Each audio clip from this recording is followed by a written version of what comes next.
Who is this team? Game 42, and we're watching a group play the type of hockey that we've been expecting or hoping them to play the entire season. I mean, you look back to preseason, even looking back to the moves that they made in the summer, this is kind of what you thought the team would look like and how they would play. And I know that on the other side of things against the Florida Panthers here tonight, yes, Seth Jones is missing, Matthew Tkachuk is missing, Alex Barkov is missing, and that's all fair, and the Florida Panthers have every right to use those as excuses, and people in Toronto, and I'm sure us here on the postgame show will talk about it throughout the course of the night here tonight, how you can take this with a little bit of a grain of salt, given who was missing on the other side, but that's a great game from the Maple Leafs. That's a great effort. That is a pretty solid 50-ish minutes. Like, it's not a full 60. I mean, you kind of let off the brakes for a bit. You let Florida tilt it in favor when you came out for the third period. On the power play, they obviously kind of took advantage of that and then kept momentum going, and the Leafs struggled to regain that momentum, but they found their way through it. You didn't collapse. You didn't wave the white flag. You didn't say, fuck it, we're out of here. And you found a way to get a win against a team that was ahead of you in the standings going into this one. So no matter how you want to shake this one, it's a good win from this team tonight. You're looking at guys throughout the lineup. Brandon Carlo returns after missing a long time here this season. You had no McCabe, no Tanev here, and Carlo steps up. I thought he looked fine tonight. I'm not going to say he looked amazing, but I thought he looked fine. You look throughout the rest of the lineup. Matthews on the board again. Bobby McMahon, I thought, was noticeable all night. Scotty Lawton, I thought, was going to kill somebody at some point out there. Steven Lorentz had chances throughout the course of the night here. The third line contributes again. We'll talk about things defensively and on that side of the puck, but all in all, I thought a pretty good night from the Toronto Maple Leafs. I thought that they made a pretty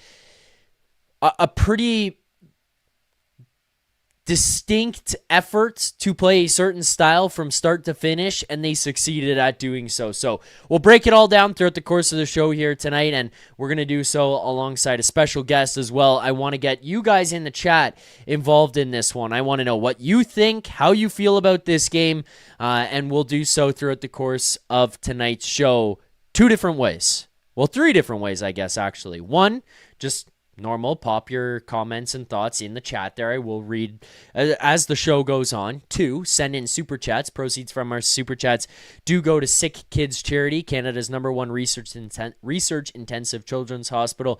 3 in North America, and then the other way to do so will be to call in following this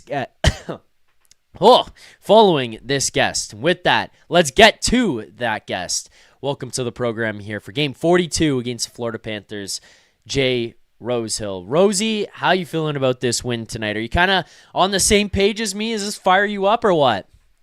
Zachy, I am moist, to say the least, man. Like, those first two periods, are you serious? We have been, like, for years and years, we have been dying to watch that product on the ice. Like, against the Florida Panthers was just the cherry on top. They were banging, they were buzzing, they were pissed off, they were winning puck battles. I've never seen them support the puck like that. Like, they'd run into problems or run into traffic. It's just like doink, doink, just layers of Maple Leafs coming up together. And like, how many times in that first and second period were they just hemmed in their zone? Like, it was a shooting gallery. They kept throwing up the old offensive zone ticker.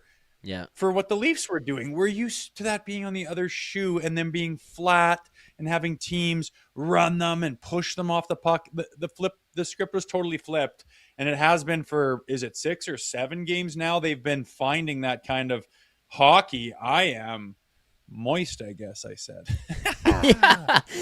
Jake Reynes in the chat. Moist is a word. Yes, it is, Rosie. Honestly, fair for this one tonight.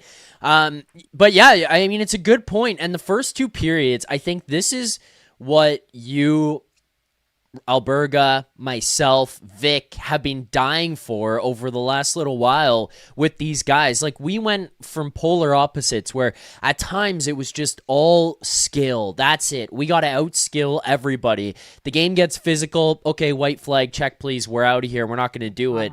And that's where, like, I lose my mind. You know, you read the chart geeks online and they're like, well, you can get them on the power play. It's like, shut the fuck up. Like, that doesn't work in the playoffs. Like, they don't call every single penalty. I mean, you even saw it tonight against Florida. It's like that early in the first period, they got the first power play. I think it was Robertson got hooked again. That should have sent it to a 5-on-3. I'm not going to harp on the situation. I get it, but it's just like, there's an opportunity right there. Should have been 5-on-3. And they're like, we're not going to call that. It's already 5-on-4. It's the first period. Let the kids play. Okay, fair. But in the playoffs, it's worse. Well, then you got to a point where to begin this season, it was like full-blown just slow hockey that had like no skill, no speed, no pace to it. They were trying to play heavy, but just lacking everything else to the game. Now you've kind of found the middle ground that we were talking about. How many times did Florida throw a punch, Rosie, in that first period, metaphorically, and the Leafs said, you want to throw? We'll throw back. Nick Robertson, you want to hit me up high? I will cross-check you in the spine. See how you like that, because you're not going to push me around. Nick Waugh takes a hit he doesn't really like. Chases 3 guys down on the same shift. Bang, bang, bang. Just it's a response from these guys without having to go to the level of being stupid, but you're not going to push me around. And oh yeah, by the way, I'm also going to buzz around your zone for 90 seconds, wear you out, and then Auston Matthews is going to come over the boards and he's going to score. Like, that was just good hockey that we've been asking for from this team. Yeah, that's how it's supposed to look. That's why they revamped this thing. That's why Marner isn't here anymore, because they want to play that hockey more often. And it could have been 5-1, dude. Like, breakaways. Yeah. The power play was clipping again. Like, where are these lanes coming from that didn't exist for the first however many months, like until Christmas time?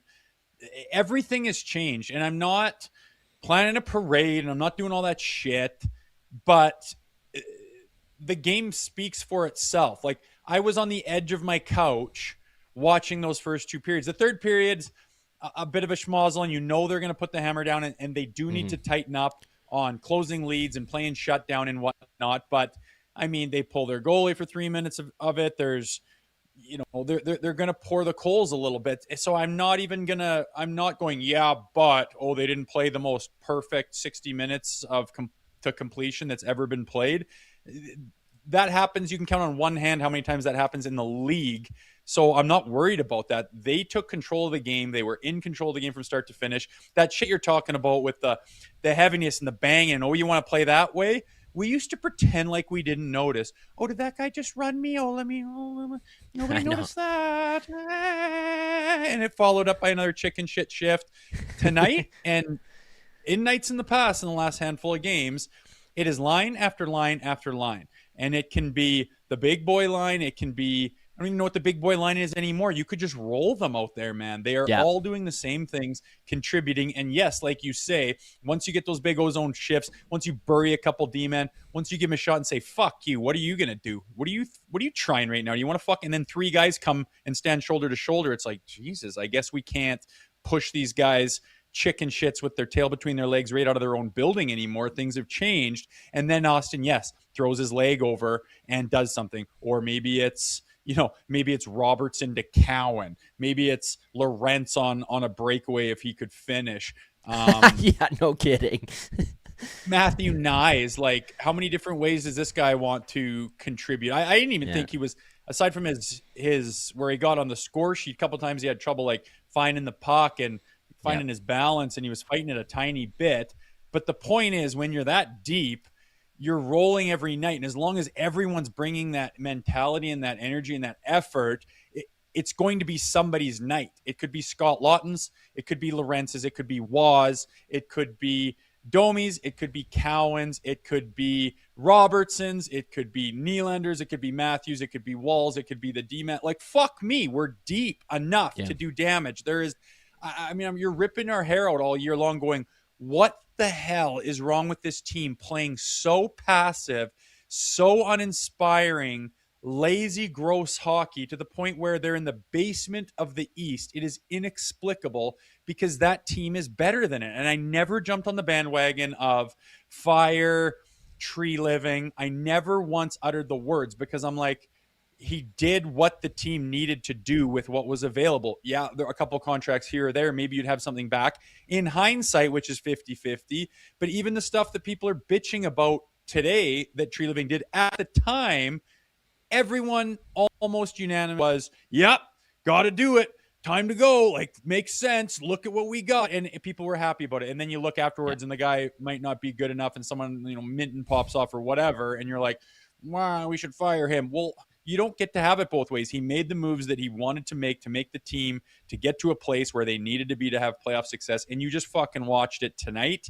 And this isn't a one-off because they have been building towards that with 6 or whatever good performances. It's just nuts that you can throw a pin in the timeline on the firing of Savard, maybe a little bit of like the Christmas break, if you even want to call it that. But like everything has turned over and they're absolutely depleted by injuries as well. So it's so Leafy. It's insane. But this is like the first time I've done this show, been part of this show, not just After Dark, but my own as well, like just covering the Leafs, where I'm like, I'm just rock hard watching a game going, fucking somebody try something because we are ready to rock tonight in all facets of the game.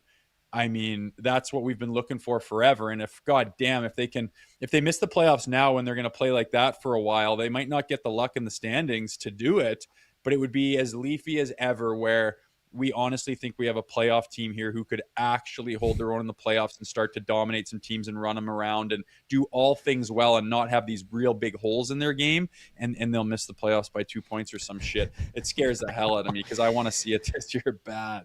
I know. That's why I keep getting so frustrated on the postgame. People are like, why are you getting frustrated? They got a point. I'm like, man, these points could matter so much. Like the Islanders game, the Red Wings game, I'm like, you need every point. You burn every chance you had early in the season. I'll do this briefly. I'll play glass half full on the beginning of the season. This is the first time I've done this year, but I'll do it. Glass half full on the start of this season is that normally you've built up some type of padding where you can kind of more or less coast your way through the rest of the season. And then you try to ramp up where it's like a forceful ramp up where it's like, we got to get going. Playoffs are around the corner. Maybe this is the first time ever where it bounces their way. They get themselves rocking here. They can play every night like it's a playoff game. And then you go right into the playoffs built this way. Maybe. I'll just throw that out there. But I want to narrow down on what you said about the depth of this team and how everybody could go. That couldn't have been more evident than in a game like tonight. Defensively, I worry long-term. I'll just be honest about like Benoit and Myers being paired together. I don't necessarily trust that if you're going to go on like a deep playoff run, but I think for the time being, it's okay. Morgan Rielly also at times can give me some worries, but like, forward-wise, you're missing Dakota Joshua, you're missing William Nylander, and, we can talk about the fact that Florida's missing those guys as well, with Barkov, Tkachuk, Seth Jones on the defensive side. The Leafs are missing guys too, and yet here tonight, the Leafs went up toe-to-toe with a team that we praise and put on a pedestal for having depth. Yeah. And you look at this one, it's Matthew Nyes, who has a couple amazing shifts there, but even outside of those shifts where you brought up, hey, maybe it wasn't there the whole game, I thought Johnny T looked solid, not amazing, but solid tonight. Matias Michelli looked fucking really good tonight. Bobby McMann looked amazing tonight. Matthews scores. The third line was generating chances. They're playing physical. The fourth line, you brought up Lorentz getting chances. Like, it's just line after line after line after line that you could send out. They all can bring physicality. They could all bring some type of toughness and edge to their game. And oh yeah, by the way, at least tonight we saw they could also kind of, I don't want to say skill their way around, but they've got the skill to go toe-to-toe with anybody else when you saw them come out over the boards here tonight against whoever Paul Maurice threw at them. Yeah, 100%. Like, Bobby McMann can be a beast. Like, he's fast and he can rip the puck. Like, Michelli tonight, they were connected. And they have been so disconnected in the past. And Michelli is a good example of that. Like, he's going out there, he doesn't know what the fuck to do. He wants to sauce it through everyone and pull up, and knows he's a playmaker. He's got good vision. He's trying to make these high risk plays. And it's kind of like, what are we doing here again? Like, who's like, he gets there and it's like, what's the what am I supposed to do? And whatever happened, like, him included, they're just on their toes and they're leaning forward, and it's like they're on this mission to just do the same thing. And everyone knows what the guy beside him is doing. And it's no more bullshit. And it is north-south hockey. And it is get it deep when that's the only option you have, and get someone in there to get it back. Not every time like clockwork, but it's just this mentality of, we know what we're doing. We are attacking. We're on our toes. Michelli's bought into it. Robertson's bought into it. Domi's bought into it. And again, not everyone's having the greatest game in the world, but with all those bodies and all that depth and those lines, and they're starting to find chemistry in it, someone's going to have a good enough game where they're going to be the difference maker. One line will stand up. And I truly believe in that. I don't know what the hell has happened in there, in that dressing room, for them to like I never knew if they had this in there. Like, there wasn't 1 ounce of that hockey, not one iota of it. It was so uninspiring and flat and just gross and pathetic to watch. And then if you really have an off night, you get fucking embarrassed, and there's no pushback, there's no response, there's no pissed off, there's not a look on anyone's face, the body language is shit, and it's just gross to watch, and you're like embarrassed. And then we torch them on this show, rightfully so. And this is just a different team. I don't know what it is. I know Berube turned that St. Louis Blues team around in 18 or 19 or whatever it was. And it's like a historic. I always think that to myself, like, how historic is that in January, you're the worst team in the league and you win the Stanley Cup? Like, has that ever happened? I doubt it. And it's just unprecedented. Yeah. And that team did it. And here's the same coach behind the bench saying, just fucking buy in to what I'm preaching. I'm not trying to make you all a bunch of morons. I'm not trying to take away your creativity. And he's not. He's just saying, let's play the right way together. And it's a way that leads to success. And I really think you're seeing that now since Christmas time. I think if they can, and again, they're the Leafs, so I don't know. This could just disappear as fast as it appeared, because there's no rhyme or reason for it. Like, it's the same dudes. They're injured and depleted. Do you really think that fucking Mark Savard had that big of an impact? Like he's just this dictator who's handcuffed all of them and like choked out any amount of good hockey. Like, are you kidding me? He's a fucking assistant coach, PP guy. He's kind of like runs some video and does some raw and hangs out with Chief in the office. Like, he's not that big of an element. It just so happens that was the turning point. Yeah. And if they can continue to play this style of hockey, they can go on the run that they need to. They can go 10 games getting points in 10 games straight. They're 70% of the way there right now.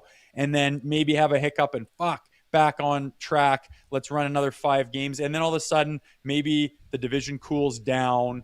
Buffalo settles down. Tampa settles down. And all of a sudden, we are making headway, because that's what needs to happen to climb in. We're not that many points away, but the guys, you just got to climb a lot of teams, and they got to stop scoring and winning at the clip that they are. But fuck, with that kind of hockey, man, I am totally fired up on it. Like, just imagine going to the playoffs, and that's the team that you have to watch and to root for and to be excited about. And that's the kind of shit they come out with. And no matter what the team throws at them, I mean, that is the Florida Panthers, coached by Paul Maurice. I understand Tkachuk and Barkov aren't there. Fine. We don't have Nylander. We don't have Tanev. We don't have Stolars. We don't have McCabe. Like, are you kidding me? Right? We're also depleted. So, like, give me that. And like, how diehard would you become if you get to watch that kind of shit every night, running into the playoffs, sneak in, and then it's a whole new ball game. And these guys have belief. They have an identity that they've always wanted, and they don't clutch their sticks every time the game gets a little heavy. They don't stare at their fucking feet every time someone pushes them. They're leading the charge. They're pouring that shit on. They're making other teams look around and go, fuck me, get me out of here. That's the Leafs that I've wanted to watch for years. And I haven't seen a sniff of it, to be honest, even though they've had good teams. That right there gets me hard.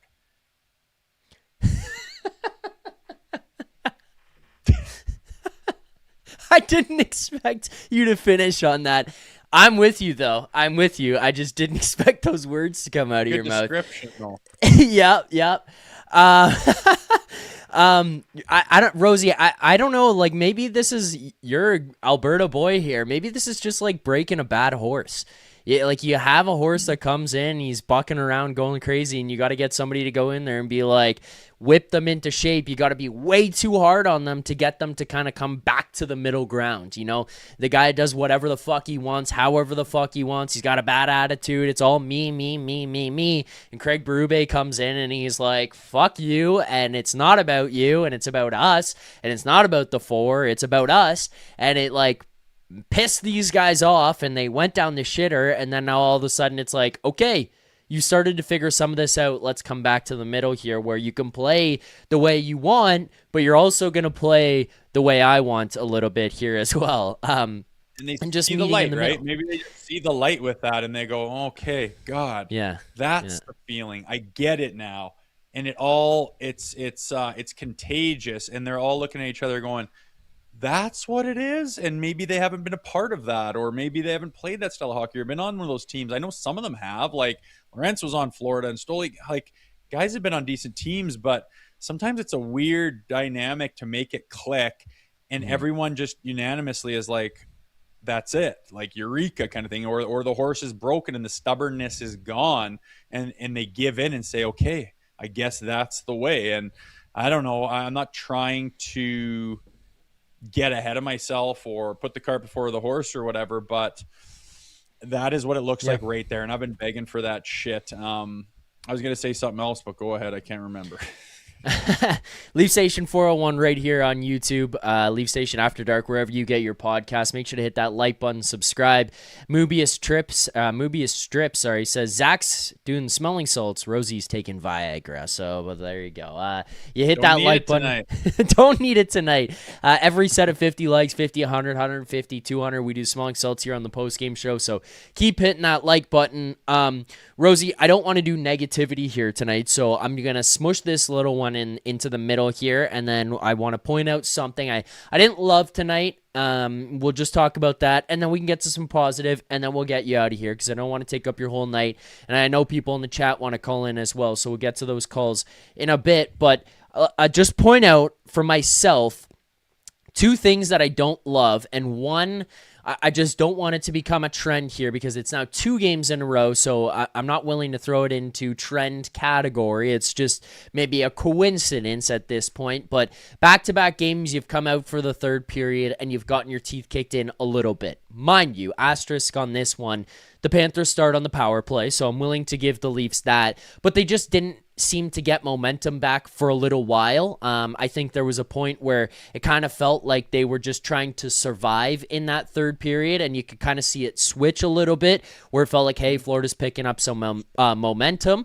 And then I think for the last bit, obviously you're getting that level of desperation from Florida, but it never felt like, hey, the Leafs are just dying to get out of this thing. Like they need to survive. Like they're drowning. They're grasping for life. It didn't feel like that to end the game, at least from my perspective. That is kind of similar, at least the start of the third, to what happened against the Islanders. That's an aspect of this game that I would like cleaned up. The other element would be the Joseph Woll puck handling. Makes me a little bit nervous. You look back to last season, one of the biggest things that we talked about when Anthony Stolarz went down was, how is Toronto going to handle the transition game with Woll back there as opposed to Stolarz? Because Stoli, we as a fan base trusted. You could tell the defense trusted. Berube trusted to make plays. Break up dump-ins, break up forechecks, and easily turn that up ice where it became the Leafs puck again, and they were going back the other way. Woll was a very big shift. Obviously, the goaltending aspect of it, like actually stopping pucks, was pretty much on par. Like it wasn't the biggest drop off there, but the one thing you noticed night in and night out was the puck handling, and then that Joseph Woll one at the end there where he smacks it into the corner and then has his Freddie Anderson moment where Verhaeghe puts it off his ass and in. That is one I would like cleaned up as well, but I mean, I'm not going to be Mr. Negativity tonight. I just wanted to point those out and get your thoughts on them and see if there was anything else that stood out to you tonight as like, hey, I didn't love that. Yeah, like the jumping on the loose pucks in your own zone in the third period. I mean, if there was, what did they pull their goalie at 3.5, 345 or something like that? There was a lot of Yeah, six it was on early. five going on. You got to find a way to like settle down and like get control of the loose puck. It's difficult. The team is absolutely pouring it on. They are the Florida Panthers. The ice is tilted all the time, especially 6-on-5, obviously. But if they could do a little better job cleaning up those scrambles and like getting a hold of the puck and like getting maybe possession, getting it out even with possession, getting, an attack, a rush, something going. You can't just sit on your heels and try to like block. It can't be a shooting gallery for 2.5 minutes. I'd like that cleaned up. And yeah, they have some work to do in their third periods and with closing out leads. 100%, I agree, and I hope that comes. But if the roles were reversed, and that game that the Leafs just played was the Panthers, and the Panthers tonight were the Leafs, we would say, oh my God, oh, what, you got a couple of shots in the third period because you pulled your goalie with 3.5 minutes left because you had to. Oh, congrats. Oh, yeah, Florida Good Panthers point. ruined you the whole night. They ruined you in every aspect from start to finish. You didn't have a fucking chance. You lost by 3. End of discussion. Don't even talk to me about how they poured it on the third period. You wouldn't give a sniff shit about that if the roles were reversed. So I'm not going too much into that. Wall, yeah, you'd think with that screw up in overtime the other night, I understand like possession is everything 3-on-3. You do not want a D zone face off there, but that's kind of like a little, maybe I should reel it in a little bit with like playing the puck. And then several bad plays again tonight.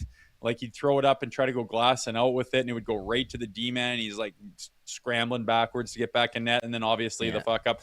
That puck's going right into the slot. I don't mind him batting it into the corner with the paddle of his stick, but and then it squeaks in and kind of an ugly one. Like it would have been pretty sweet if they shut them out. That was his shutout there that he gave up because he kind of fucked that up. But I thought he played solid. There's a lot of times when they were pouring it on in the third where they could have gotten, they could have buried one, but Wool was there. I thought he was fairly solid in the back half of the game. Bobber was unbelievable. I mean, fuck, is that game could have been out of hand if Bobber wasn't being Bobber. So, I mean, it's not like Bobber had an off night and you got your cookies because of it. He played really solid. They were peppering the Florida Panthers. But I remember what I was going to Yeah. say is I don't think, correct me if I'm wrong, that Willie and Auston have played together since this turnaround, since Christmas, right? They've both been hurt and overlapped, and Willie and Austin's come back and Willie hasn't. I No, believe they that's played 2 games together, I think. I think they they played the did. Pittsburgh game, maybe Ottawa. I Okay. think that was the game Willie left in. So I think they played 1.5 games. I Okay, so could be not wrong, much. but I'm I pretty just sure Pittsburgh for sure, and then I don't know about after that. That's the only thing I'm not worried about it, but it's just like, okay, if Willie gets back, how many minutes is he going to log? Is he going to be buying into this type of play that they're playing? He Yeah. very well could and be buzzing and have guys like fish out those pucks and have those ozone shifts. He'd be licking his chops.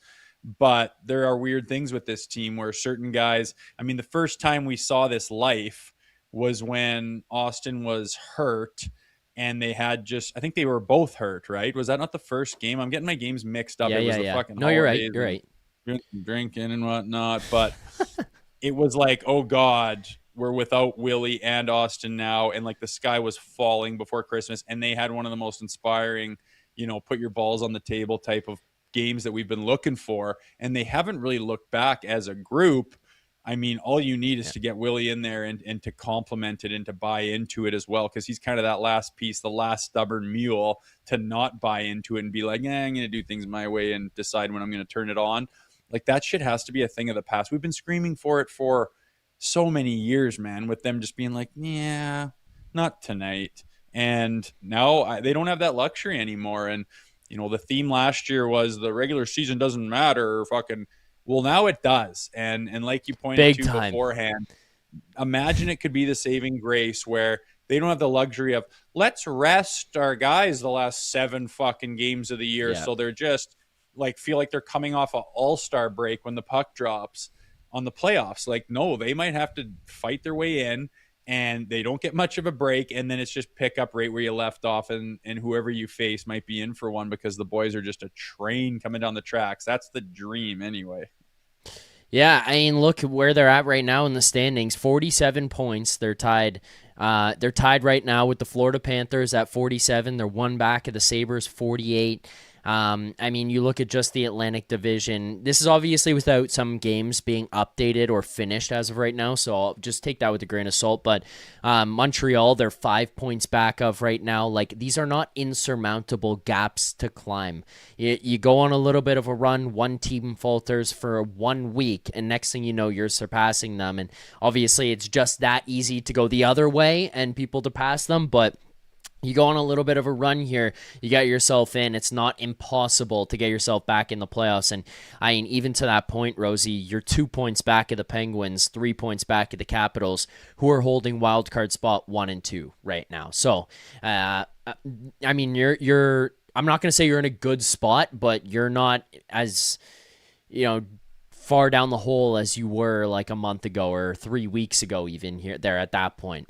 I'll throw out an idea for you. I'm just curious. I wasn't going to do this, but you brought up the Nylander coming back.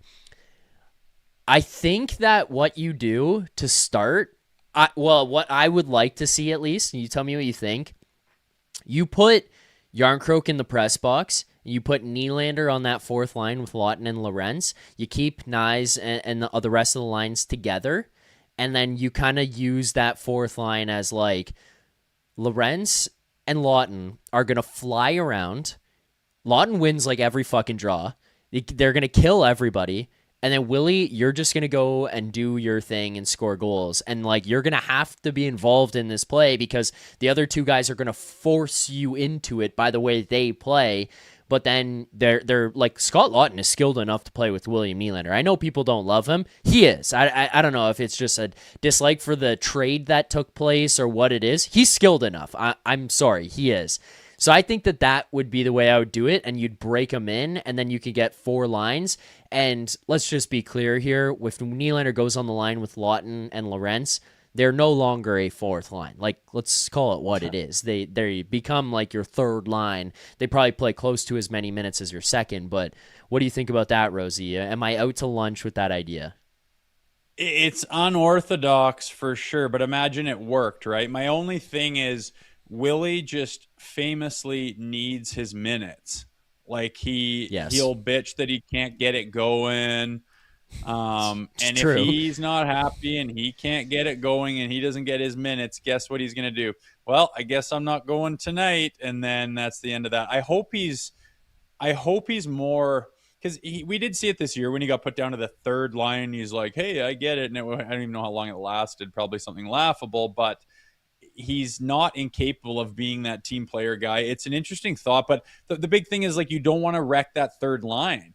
Like we've had, it's not, this isn't the only combination of third lines we've had that clicks, but like Waugh, Cowan, and Robertson, like you got your big guy, and Waugh was playing big tonight. Easton Cowan, I just like him. He's gritty, he's tenacious, he's got the skill, he can find the spot. And I am so on board with Nicholas Robertson this year. He has this confidence that he hasn't had in the past. He is buzzing. He works harder than anyone on the team, bar none. It's not even close. Like the way he shoots the puck. How about that clapper he had from high on the top of the circles? Like, imagine he puts everything he has into a shot. Like he wants to fucking will the thing into the back of the net. And I like that third line. So what do you do when Willie comes back? Dakota Joshua, I'm not sure how long he's going to be out for too. So it'll be interesting, but for sure, I mean, Yarncroke's in the press box. Fuck, like, I don't know what you do, man. I mean, I would be down to try that. People would laugh and it would be a big news story and they'd be talking about it on the shows and shit like that. I'll jump in with this because you're talking about the minutes. So I don't want to cut you off, Rosie. I know I'm doing that, but I'll just jump in with this because you're talking about that. Nylander, Matthews and McMahon played the most minutes of all the forwards tonight. Bobby McMahon had a fucking night, by the way, but 19 minutes and 14 seconds for McMahon. Matthews leads with 19:48. You're sub 20, and then here's like how everybody else's ice time goes. Tavares, 14:57. Nick Waugh, 14:51. Robertson, 12:01. Michelli, 12:45. Lorenz, There you go. 14:05. Lawton 17:52. So he plays the third most minutes of all forwards. Nyes 15:59. Yarncroke the least 10:16. Domi 14:25 and Cowan 11:15. So the point I'm trying to make, I just rattled off a lot of time on ice, which I mean in the grand scheme means nothing. But the point I'm trying to make is Berube's making an effort here to kind of condense, I guess is the way to say, the minutes that are being played. Like, you're not having your fourth line play 8 minutes and Auston Matthews play 23. I'm sure if it comes down to like a desperate situation, yeah, you'll probably open things up a little bit, and I'm fine with that. But on any given night, you could have these guys step up and you throw Nylander onto that line. Lawton played the third most minutes of these guys tonight. So I just wonder if that's a way to get this going. And the other thing that scares me is exactly what you had said about how Nylander's the last horse you got to break and get into this mold. Does putting him with JT and Michelli just kind of like put him back into the same pasture and hope that something's changed? Whereas if you put him with Lawton and Lorentz, you're kind of like, here's these two fucking stallions. You better figure your shit out, because we're not going to let you just go and like skill it up with JT and Michelli like you've done before. That's my only thinking, and I just wanted to jump in on the minutes there, but I just don't disagree with what you're saying at all. And dude, I have been begging, like, good teams spread the wealth and they spread the minutes out like that, and you run the first period, fairly equally, and you see who's going, and by the halfway point, you kind of know the guys that are clicking that night and making the most noise and having the most production, and maybe you favor them a little bit. And like you said, if it gets down to the nitty gritty where you need a goal or something like that, you could pluck a Nylander up and chuck him with whoever the hell you want and try to get some shit going.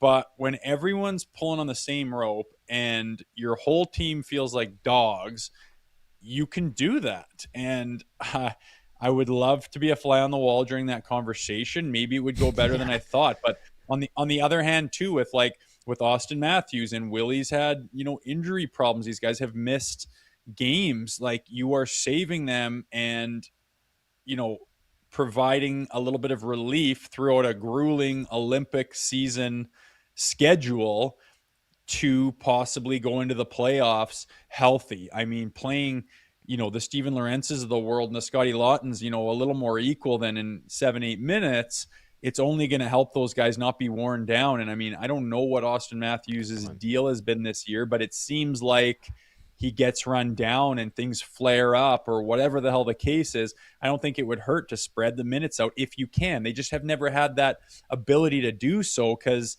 you don't have momentum, and you need a goal, and you get behind, and you're not in the ozone, and you need a bump up shift, and your fourth line is getting caved in, and it's just not really conducive to being able to do that. You play like they have been recently, you can start to spread the wealth out a little bit and be that well-oiled team that you can just kind of lead with anyone and see who wants to take the reins tonight. That's what all the good teams do, man. I mean, especially in the playoffs, you see third liners scoring massive goals all the time, and they're like that game 4 winning goal that you kind of forget about after the season, but you look back and you go, oh my God, was that line ever? Like, we don't win that series without that line. That's what you need to have to win a Stanley Cup. And if they're starting to look more like that well-rounded team where you can rely on a lot different lines and spread the wealth out as far as the minutes go, I'm all for it. It's just an interesting concept to say, hey, Willie Nylander, you're back, and we're desperate, and you're playing on the fourth line. I know. The other thing too, I just think about with that is, like, if it works. If it works and Scott Laughton is the center to William Nylander and they find chemistry and they buzz and they're hard to stop, imagine the amount of people in this fucking fan base who are going to have to bend their knee to Brad Treliving and apologize for the shit they talked for that trade. Like, I'm talking about perfect world, perfect case scenario. I'm well aware of that, but I know. If it works, it would be something interesting. It's fun we can do this shit because we're not screaming at the TV all night disgusted, and our group chats aren't filled with grossness, and we can come on here and say, hey, now that we're feeling good, what are what are some dreamland opportunities, or what are some scenarios and concepts we can come up with that we can do now that this team looks like it's buzzing or it's jiving or whatever the hell you want to say. I'm all for it, man. It's a much better feeling and a much better show to do than the ones we've done in the past, man. I'm all for spitballing that kind of shit. Yeah, a lot more fun tonight. A lot better mood here on the post game show. Leaf Station 401 right here on YouTube. Hit that like button. Hit that subscribe button. 450 people watching the show here tonight. Just a reminder, you hit the like button every set of 50 likes to do the smelling salts here, and we'll catch up on all of those after Rosie pops off. But we're at 95 likes here right now. As well, super chats. Send in those super chats. Proceeds from the super chats do go to Sick Kids. Rosie, I got one for you, and I'm going to let you out of here after this because this one is specifically for you. So this comes in from Tom Robbins. Thanks, Tom, for the super chat there.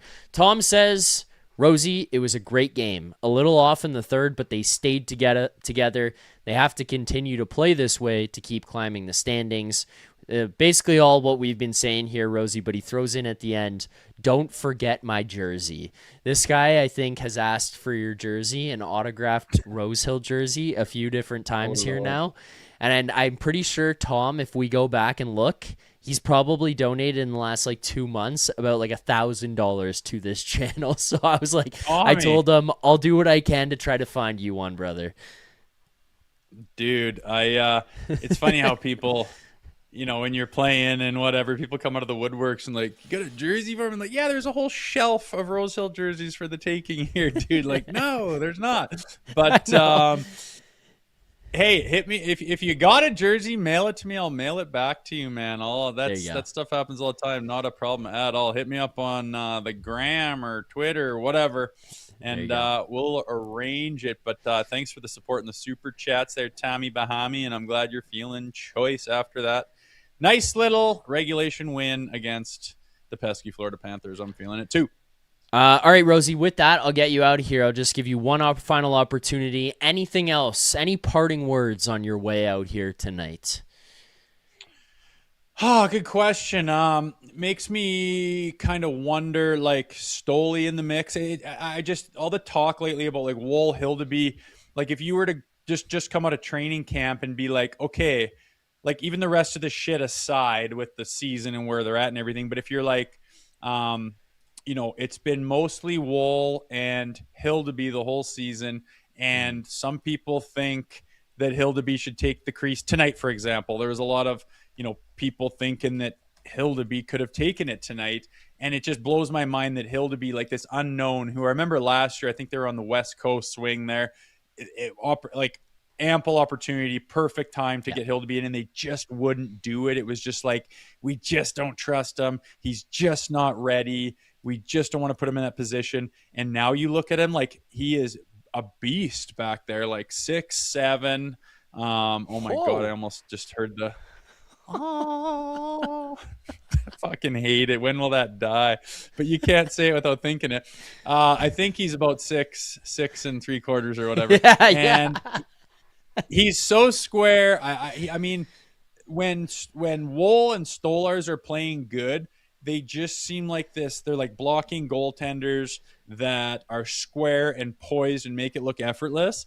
And Hildeby's emerged as that too. And I just can't believe it's kind of been this unwritten, or this the lead always gets buried with him because there's so much other shit going on. But how about this guy? And I don't know what the future brings, or if there is some kind of a rebuild, or if things change, or a big trade. I don't know what the future holds, but it's just unreal that we have that kind of depth in goaltending. I mean, we already have it with Stolars and Woll, and now with the emergence of Hildeby and the way he's capable of playing, there's been ample opportunity for him to shit his pants and show that, okay, I am human, and I am young, and I am inexperienced, and this, maybe I'm not, he hasn't faltered at all.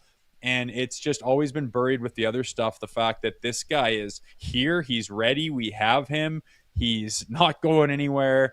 It's a really nice piece, man. And we just keep creeping along, and we're going to keep creeping towards that trade deadline. And there is going to be such a difference in opinion on what we should do, assuming we're still in that hunt. And it's the same situation that it is right now.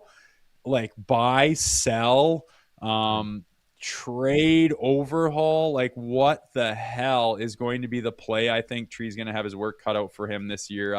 Coming up to the trade deadline, it's going to be exciting and nail biting and hectic all at the same time. I just God hope it all works out, and I just would like to see a team that plays like they did tonight in a playoff series.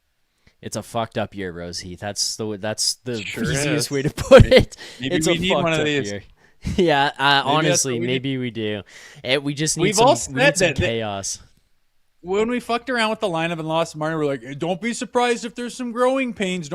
Maybe it'll be a good thing that they won't have a cakewalk in the regular season." And it's like, Oh shit. yeah, that's true, but holy shit, did we have to go to this extreme? Like, you look back at some of those, like Detroit, they played Detroit back to back. It was a home and home, I think, in like October, and just gross, pathetic displays. 0 out of 4 points. Could have been a 4-point weekend.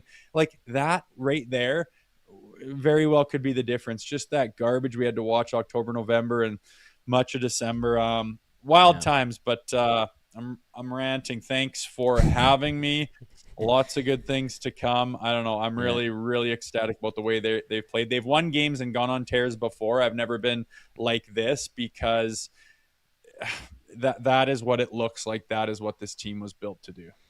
Yeah, agreed, Rosie. A good stretch of hockey here now for like about 7 to 10 games that you've put together. It's not just been a couple here or there. It's been a stretch that you've managed to go back to back to back to back to back to back to back on here now. So good hockey, enjoyable hockey, and a lot more fun to do with the morning show and the post-game show when they're playing like this.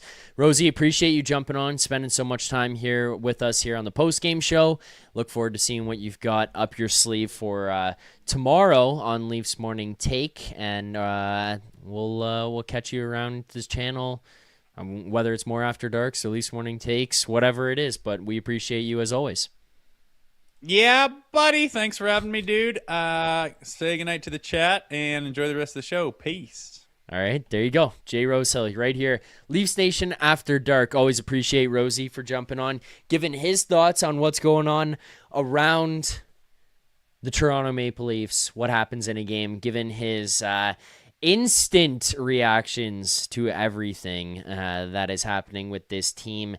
Night in, night out. Thank you for everybody who's liked and subscribed here on the channel so far. We've got super chats to get to. We've got callers lined up here in the chat. We got 123 likes as well, so plenty more to get to throughout the course of the show tonight, as well as a few different segments we're going to bring up and get through here as well. But let's take care of some of the in-house stuff first and foremost. And let's start with the smelling salts here on the post game. So first set of smelling salts. We'll get a second one that I owe you guys in a bit because we did hit 125 likes here so far. For the first 50, here's the smelling salts. There you go. Here's the smelling salts. We'll have more as the show goes on. I do see all the callers lined up. If you are waiting, don't go anywhere. I'm going to get to every single one of you. But before we do, we have more super chats. This one comes in. I don't even want to read this asshole. He's just doing this to draw it out of me here at this point. Kilo James unsubscribed. This fucker. This guy, he's here every night, and he's just talking shit. The most shit throughout the entire time. Fucking Kilo, man. Knows it too. He knows what he's doing. He knows what he's talking about. He's just here to fuck around. But thank you for the super chat, Kilo. Mando with the super chat. Mando, who I believe we'll get to here shortly with the call, says, okay, I didn't like Nick Robertson before this year because of defensive and two abilities, but I'm ready to do a mea culpa. He is straight up legit.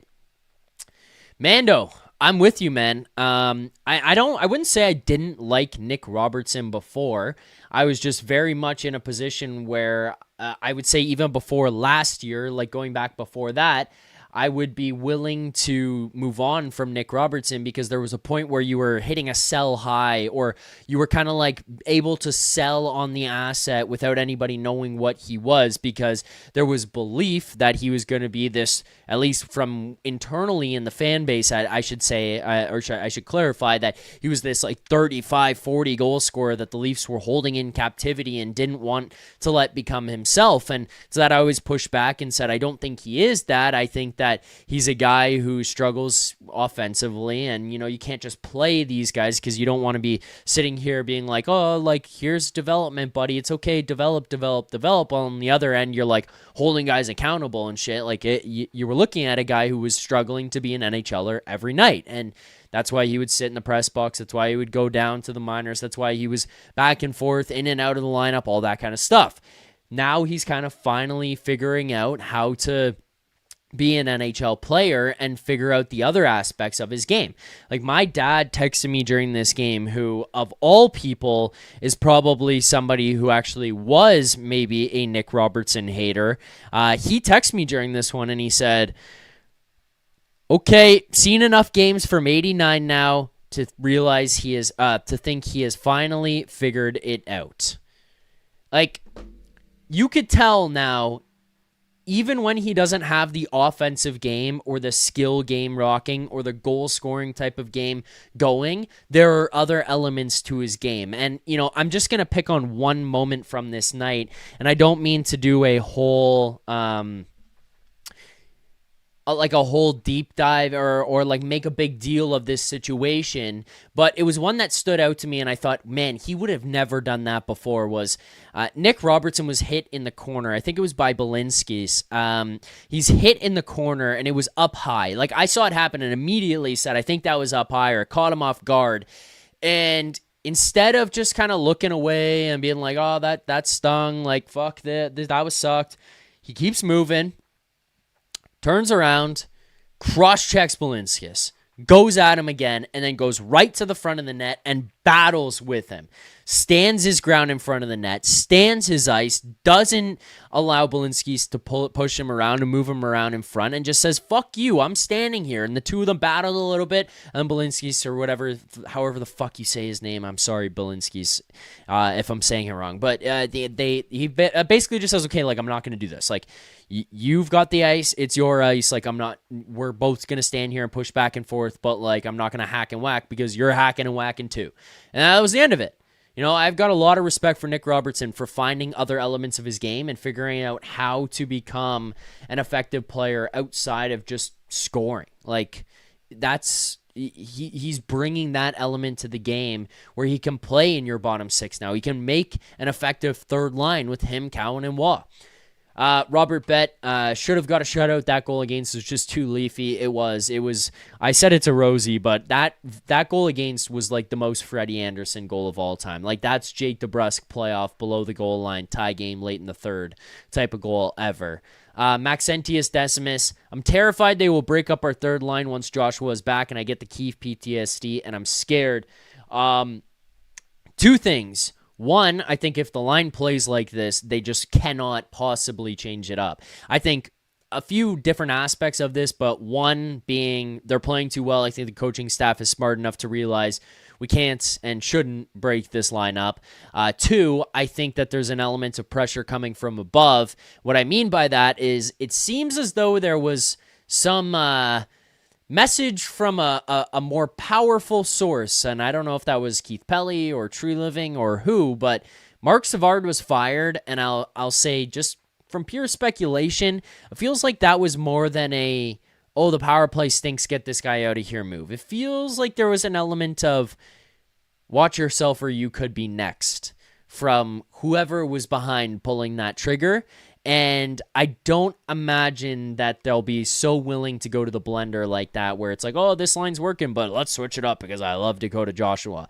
The other piece to all this, there's a chance Dakota Joshua is out for a very long time. Maxentius, lacerated kidney, I believe, is what he was dealing with. It was either lacerated kidney or spleen. I gotta check. I don't want to like spread misinformation. That's not what I'm trying to do. But it's could be a long time until he's back, anyways. And even rumors of potentially missing the rest of the season. Vintage Joe Hill says they keep putting together more complete games and at the right time. Fantastic trend to see. Lots is my dog. I am with you on Scott Laughton, much to the chagrin of 6 and a third. Oh no, that's the other guy in the chat. 6 and a third who hates Scott Laughton. Scott Laughton is my fucking guy as well. I love what that guy brings to the table. And you keep playing this way, and you keep building off of these games and these wins and this style of hockey. I don't see why they can't make the playoffs. I don't see why they can't put together 3, 4, 5 wins in a row and be sitting in a wild card spot, be pushing up on the Montreal Canadiens. Like, there's no reason that can't happen. But thank you for the super chat, Joe. Robert Bet as well. Final super chat before I take some callers. Maybe this team finally decided that they don't, that you don't put all your stars on one line. My opinion only. Maybe, Robert, maybe. We'll see what happens when Nylander gets back. Again, you heard me throw out the idea of putting Nylander on the line with Laughton and Lorenz, and I just would say, like, I wouldn't consider that a fourth line. Like, I'm not going to consider that a fourth line if you do that. Yes, it's the line that you're putting on your depth chart right now as your fourth line, but Scott Laughton played the third most minutes of anybody tonight. Steven Lorenz played 14:05. That's just shy of Waugh and Tavares. It's more than Robertson. It's more than Michelli. It's more than Yarncroke. It's more than Cowan. It's just shy of Domi. And it's not because, why is he playing this guy? It's because Berube loves him. Like, no, this game is because he was deserving of those minutes. He was deserving of that opportunity. He was deserving of getting those chances, as well as them playing on the penalty kill a lot. Laughton 404 on the penalty kill, Lorenz 348 on the penalty kill, but like those guys deserved that ice time on 5-on-5 and penalty kill. So that's kind of why I look at it that way and think, hey, Berube's not playing them as a traditional fourth. Maybe, just maybe, he can find a way to slot them in different spots. With that, let's get to our first caller of the night here. Again, reminder, make sure to hit that like button, subscribe to the channel, and if you yourself want to call in throughout the course of the postgame here tonight, hit the link pinned in the top of the chat. But let's welcome to the show Merrick. Merrick, do we got you there? Hello? What's up, Merrick? What's going on, Zach? How you feeling after this game tonight? I feel better than Saturday, that's for damn sure. Yeah. I just got a couple things. I want to talk about one thing from what we talked about on our last call. I got some negatives, some positives, and I have a couple questions to ask you and the chat. Okay. So last call, we talked for about, 10, 15 minutes, you and I would say the vast majority of that was spent trashing Morgan Rielly. Yep. One thing that we didn't talk about, and I think deserves a little bit of credit, and I'll be quick with this, is Auston Matthews and what he accomplished. The Toronto Maple Leafs are one of the most storied franchises in sports, let alone the NHL. They've been around for 100 plus years, 1917, and we just saw someone overtake Matt Sundin as a leading goal scorer. I think he should get a lot of props for that because it's not an easy feat. And I think, he's a lot of the reason why the Leafs are relevant for the last 10 years. Remember that they drafted him and they started making the playoffs every season after that. So it's true. As much as you want to talk about, there's negatives and he hasn't had the playoff success, this and that, he's arguably the greatest talented Leaf player. He's not the greatest Leaf because you need to win to get that title, in my opinion. But I just thought I'd put that out there because I didn't talk about it last time. And I think he definitely deserves his flowers. And I think we're blessed to watch a player like that play. Yep. So just want to get that off from last call. I'll quickly do some negatives. One of the big negatives I had from this game was there was no response for the hit on Scott Laughton at the end of the second period. Good point. In the past, a lot of the excuses have been, I didn't see the play. If you didn't see that play, what the fuck were you watching? There was 20,000 people that saw that play in the arena. So don't give me that excuse. And second excuse that they usually have is, we were getting a power play, so I didn't want to take a stupid penalty. Well, there wasn't a penalty being called. So someone should have done something. I know McMahon did a little bit of a flyby, kind of stick the guy, but that was it. And the reason I bring this up is because if that was McMahon or someone else getting hit and Scott Laughton was on the ice, Scott Laughton would be the first person to go after that player. So I really didn't like that. And I think the Leafs have had that problem for years now. And it was a 3-0 game. Your penalty kill has been awesome. I think that was a good moment for someone to step up and say, hey, we don't take that shit. Right? I'm with you. I'm with you on that one. To be honest, this is just a still image, but Sam McKee tweeted this out. I just want to show people as well right now. The other thing I'll say, I mean, like OELs, they're looking at it. People can see. The other thing I'll say, I agree with you 100% on the Leafs response. I'm with you on that. But how in the flying fuck, because you've brought this up here now, so I'm just going to point this out. How in the fuck is the ref who's standing there not calling this? Like, Scott Laughton's numbers are to the guy 3 feet away from him. This is not a last-second turn by Laughton. He's waiting for the puck. His fucking face is towards the boards. He's got 3 feet of space between him and the guy chasing him down, and Luostarinen just cranks him from behind. Like, obviously, nothing bad ends up happening to Laughton. He comes back. But what the hell is that ref watching for that to happen? How is that the case? So that's the first issue that I have. But then I'm with you on the team not responding. That was the only thing to me. On top of, a struggling third period where it just didn't come out hot right away and then took a little bit to get going while Florida was bringing some pressure. This was a moment where I was like, shit, I wish that they jumped the guy because... Like, look at the Ekblad thing. Like, Domi bumps Ekblad, and Ekblad turns around, throws his stick down, and just starts...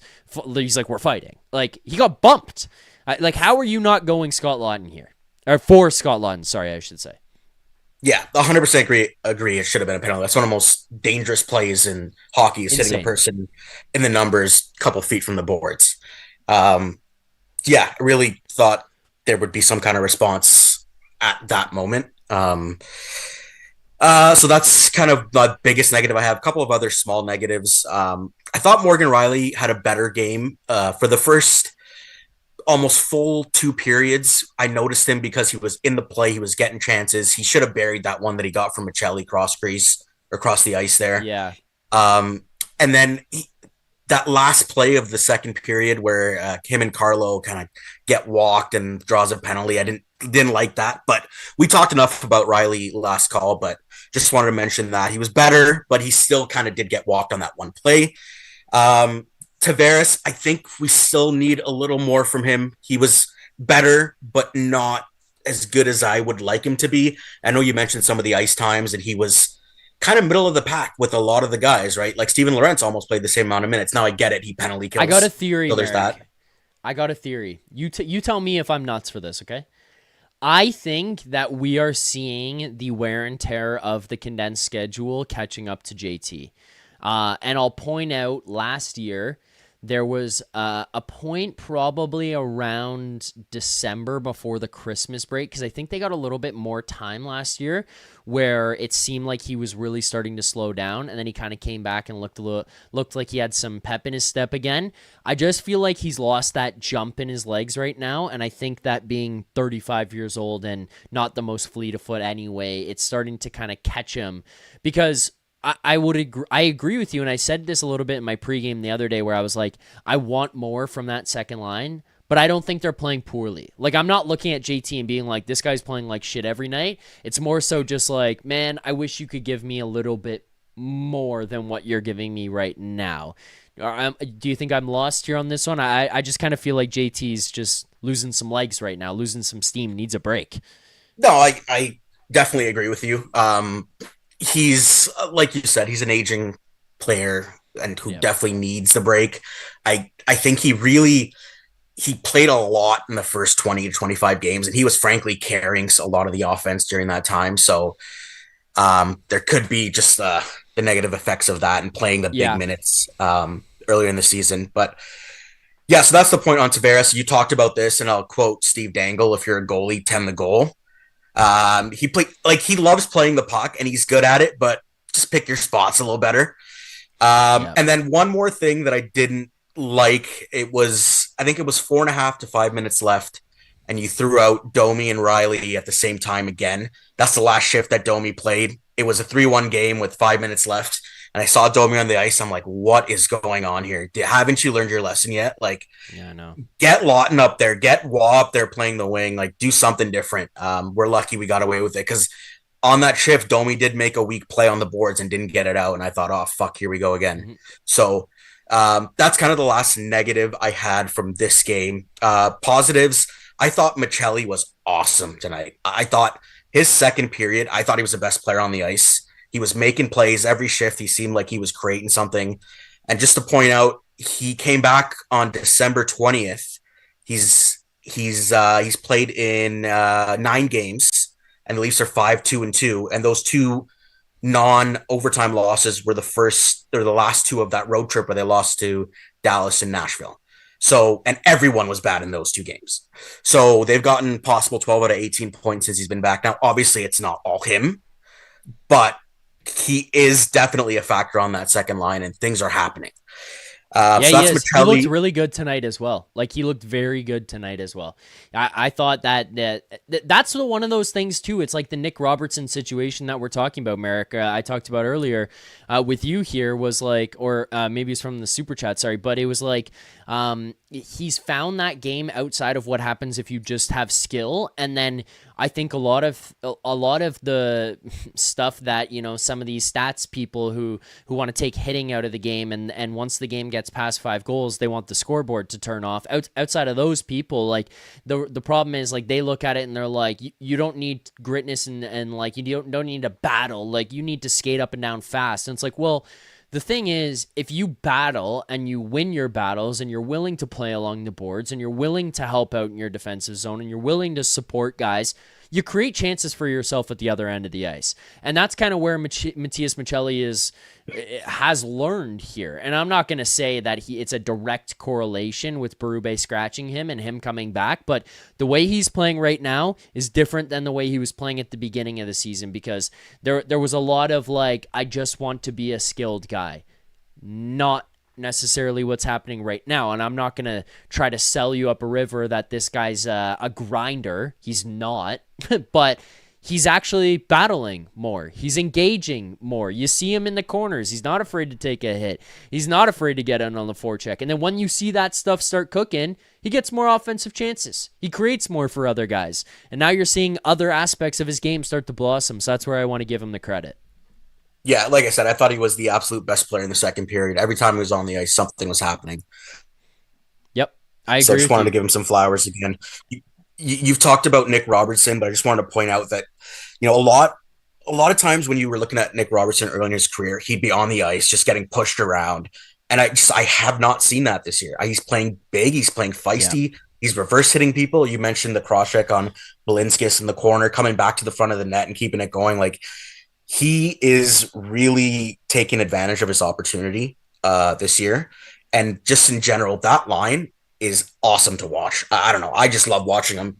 I hope they keep them together. I think they will. And for the amount of shuffling that the Leafs have done, not only this year, but in years past, to have that line perform like they are right now, and it's not one of your top 2, I think it's refreshing, and I think they should keep it for now, at least, until it starts to get stale, and then we can maybe switch it up.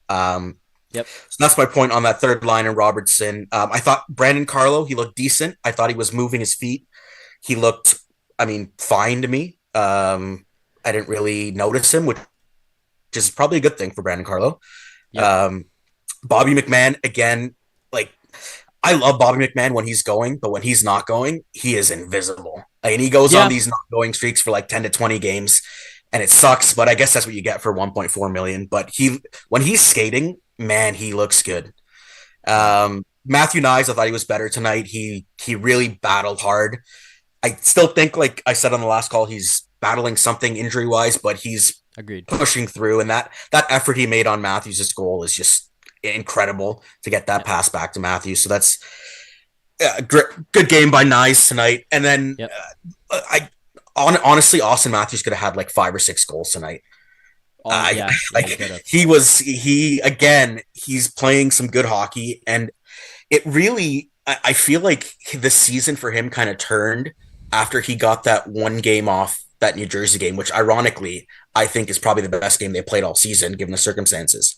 But since that game where he's missed, he's come back like the $13.25 million forward that Auston Matthews is, and it's great to see after seeing what he was in the first, almost completely the whole first half of the season, right? So that's really, really refreshing, and I'm so happy for him. And if he's going, the team's going, so it's awesome. So good to see there. And the last positive I have before I go into a couple questions is, the Leafs have gotten a lot of flack about some of the trades that they've made in the past. Like the Lawton one keeps getting brought up, the Carlo one keeps getting brought up. But what about the decisions that they've made to hold on to players? And two of the prime examples I have is Nick Robertson and Matthias Maccelli. Nick Robertson has been on the trading block for the last 7 years for the Leafs, and he's still here. And this year, you're really reaping the rewards of not getting rid of a guy like that, right? Yep. Same with Matthias Maccelli this year. He was out of the lineup for 10 games. God knows why, but whatever. There was talks about him being in 1-for-1 trades, trading off for whoever, Mason Marchment, whatever kind of rumors you hear. They kept him, and look what he's doing now. I think he's really refreshed that second line. He's creating a lot, like I said. So like I said, for as much flack as some of the trades have gotten, some of the getting rid of some of the players that we've had has really turned out to be really good. So, just all right, Merrick, I'm going to get you one more point here, and then I got to get to some other callers from the chat. So, if you got one more here, give us a good. That's actually my last positive. I just have one question for you. Well, two. Okay. So you've already kind of talked about this, but where do you put Willie when he comes back? And I know they've tried this before, but I'm just going to put it out there. I don't think this might be the best idea, but what about Willie at 2C? I'm just throwing it out there. I don't think it's the best idea, but what about it? Move Tavares to the wing. I don't know. And my last what if question, I'm going to leave on this question. What if the Leafs had half the effort in games 5 or 7 that they did in this game against Florida? What if? No kidding. That's all I got, Zach. I'll leave on that kind of cliffhanger there. Yeah, thank you, Merrick. Appreciate the call. Enjoy the rest of your night. Yeah, appreciate it. Thanks, Zach. All right, there you go, Merrick. So I'll answer those two questions, the what if and the other part first. I mean, I can't really answer the what if, because the what if, this is far more of an effort than what we saw in the playoffs, in games 5 and 7 in particular, and it sucks to do the what if game, but I feel you. In terms of moving Willie to center, they've tried him a few times. I don't think they've ever really loved it. I mean, they tried Marner at center. They never really loved it either. So I don't know about that. I don't hate it, but I think the other problem that you get is you found a way here now to have speed on the wings on all of your lines where you can get up and down the ice quickly. It's not to say your centers are slow, but in comparison, JT is the slower center. So if you move JT to the wing and you put Nylander at center, it slows down your left wing on the one line. I guess, does it outweigh it by having faster centermen in William Nylander? Potentially, but I don't know. That's the problem I have. The other thing is JT's disgusting on draws, and I think basically if you can give JT a little bit of a break or take away some minutes or whatever, then you might get a little bit more production out of him again here.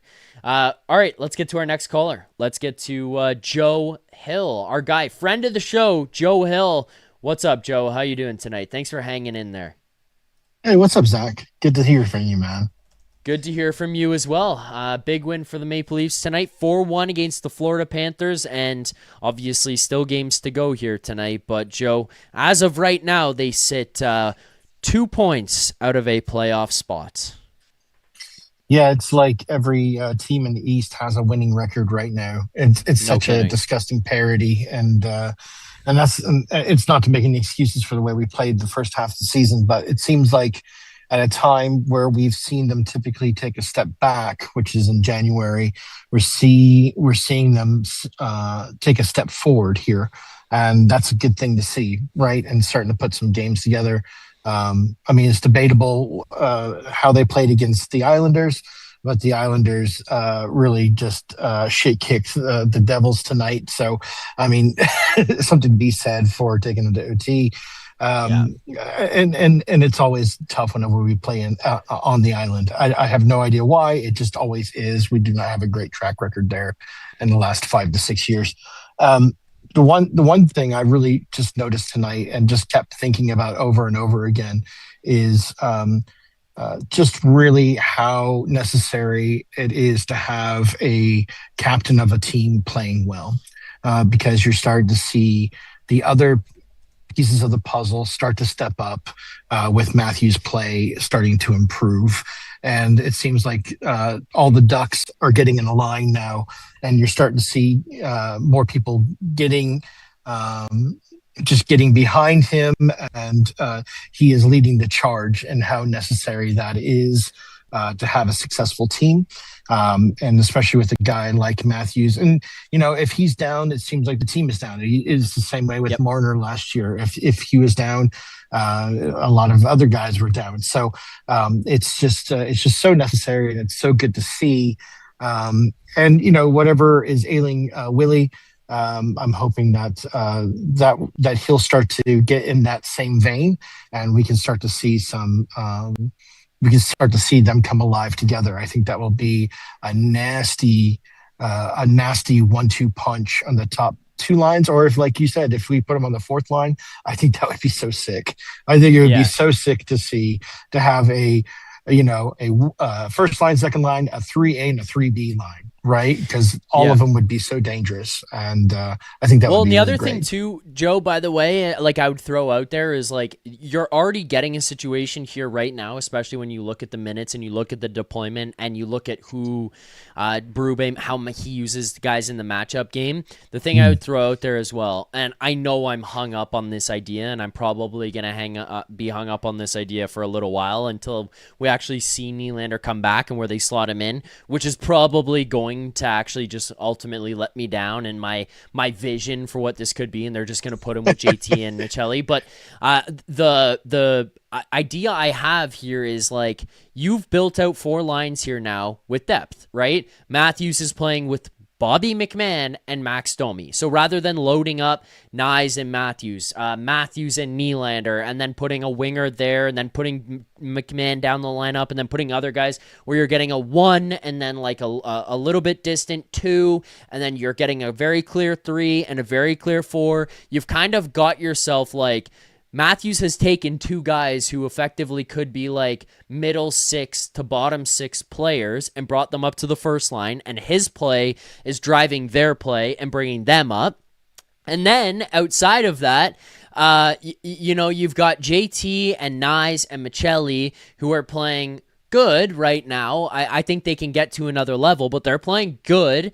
They can be surpassed. Well, maybe then Nylander goes to that other line and he can bring them above in the same way that Matthews just did with Domi and McMahon. And then if you look at your lineup, and your lineup consists of Matthews, McMahon, and Domi, and that's your first line of attack, and then Nylander brings up Lawton and Lorentz, and maybe you change the left winger, and I won't fight with people on that, but that's your second line that has to go out there. And then your third line is now Nyes, Tavares, and Michelli, and now your fourth line is Robertson, Waugh, and Cowan, and they're all playing within like 11 to 19 minutes on any given night.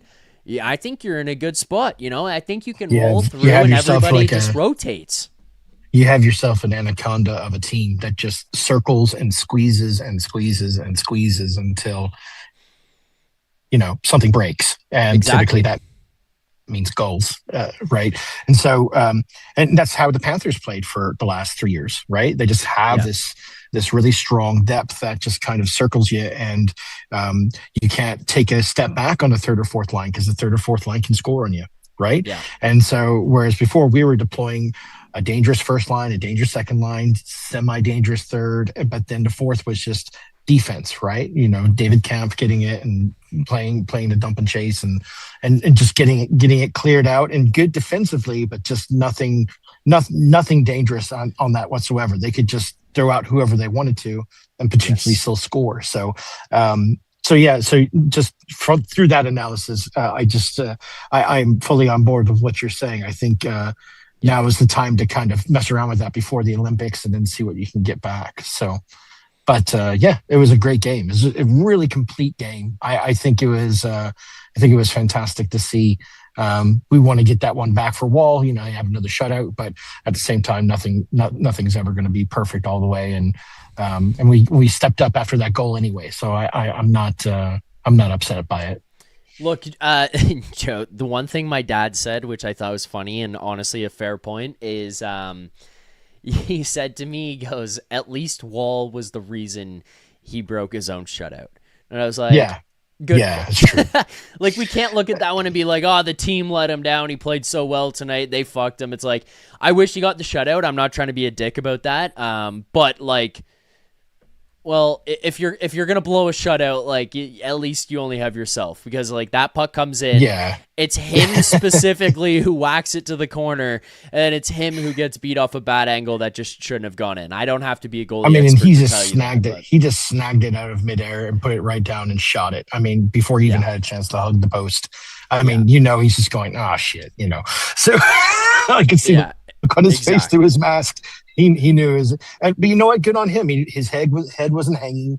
He just got right back in there. And that's one thing Wall really does well is shake it off, and it's good. So, and yeah, we want to see more consistency, but at the same time, he's been very good, and Hildeby has been very good. I want to see Stolars come back and be very good as well. Glad to see he's back on the ice. But just a lot of positives for goaltending. So. Yep, agreed. Agreed there, Joe. Anything else you got for me here tonight? Not much. I think the one thing that keeps popping in my head is just the need for consistency, and maybe even for me to eat my hat when it came to, after that Dallas game, I was ready to fire everybody. And I think you are buddy, right I'm when it with came you. to. I think you are right when it came to the sacrificial lamb of Savard. I mean, the power play is now night and day, so it was totally the right move to fire him, right? But at the same time, I think there was a little bit of a hand on the shoulder, like, hey, you're next. If this does not turn around, something needs to change here. And Savvy is the first one on the altar. You'll be next. So you're not being conspiratorial with that at all. I think that was totally the way that they were thinking. So yeah. I just wonder, if it was a situation, and I don't know one way or another, but I wonder if how it maybe plays out is you could either look at it as the team hated Mark Savard and they were happy to see him go. And then obviously the style of play has changed here as well. So I don't know, like, did Tree Living in that same moment kind of send a warning shot at Berube, and Berube was like, fuck, we got to change some shit. Was there, I think so. Like, was that a move that inspired the team and made the team happy? At the same time, like, it's well documented here that's Craig Berube's boy. Like, he did not want him to go. Yeah, he tried to block the firing. So we know that at bare minimum was a warning shot at Berube. But I wonder if, like, too, maybe this was not a warning shot at the team, but you sounded an alarm. It wasn't, 10 bell and everybody get the fuck up and get out of here. We need to get down the fire poles and out the door because we need all hands on deck. But maybe it was like, ring the bell a little bit. Everyone wake the fuck up in here and let's get some hands helping each other out because we're slumping right now. And everyone kind of looked around and went, oh shit, nothing like this has happened. Because, Joe, look at the 10 years of this team. Once a coach has been fired mid-season. Coaches changed, came and went in the offseason. GMs came and went in the offseason. Presidents came and went again in the offseason. It's only happened once. Twice. It was Randy and Babs, so there was that. But in the Matthews era. Oh, well, yeah, you're right there. Yeah, in the Matthews era, this group, in particular, and you can look at these guys, it only happened once with them where it was Babcock goes during the season, bang, all of a sudden life changes. Keefe comes in and gives a different opinion, a look, all that. Obviously a different situation because it's not the head coach, it's not a lot of the staff, it's not that big move happening, but they haven't seen people fired. They just haven't. And now all of a sudden somebody goes and everyone looks around and goes, oh, what the fuck? Okay. Yeah, I didn't realize that could happen. I agree, and I think that it is a wake up call for. I don't know if it was necessarily a wake up call for the players, but it definitely was on the coaching staff. And if it was And they've made a shot from changes. True Living, yeah, if it was a shot from True Living, good on him, because he tends to have, when he was with the Flames, he had the tendency to be a little bit stubborn when it came to we're sticking our ground. And when you have Berube and him, who both will stand their ground, it could be there. Nobody makes a decision, and it all just goes bad because nobody's willing to make a hard call, right? So Yep. I'm glad to see that. I've stayed on long enough. It's great. It's a great game. Go Leafs, go, and keep up the good work there, boss. I appreciate it. Thanks, Joe. Appreciate the call. Good to hear from you as always. With that, we're going to get to some more callers, but just quickly here, I want to do a little stop up in between. We did hit 150, which means I now owe 2 more sets of smelling salts. So thank you guys for hitting that like button, subscribing here to the channel. Here are the smelling salts for 100 likes. Let's keep it going because we did hit 150, but I want to get to at least 250. Subscribe to the channel, trying to get to 25,000 subscribers here as well. Check out, after this post-game show here tonight on the channel, Troy Stetcher sat down with Nick Alberga one-on-one. Here are the smelling salts for 100 likes. There's 100 likes. We did hit 150, so I'll have to do the third one here as well. But let's just jump into the best bet quickly before we get to this next caller. Our best bet segment is a presentation of Bet365. Use promo code NATION. That's NATION. Code NATION. NATION. Must be 19 or older. Ontario only. Please play responsibly. If you or someone you know has a gambling problem, visit connectsontario.ca. Tonight's best bet gets us out of a massive, massive funk that we have been, or had been in.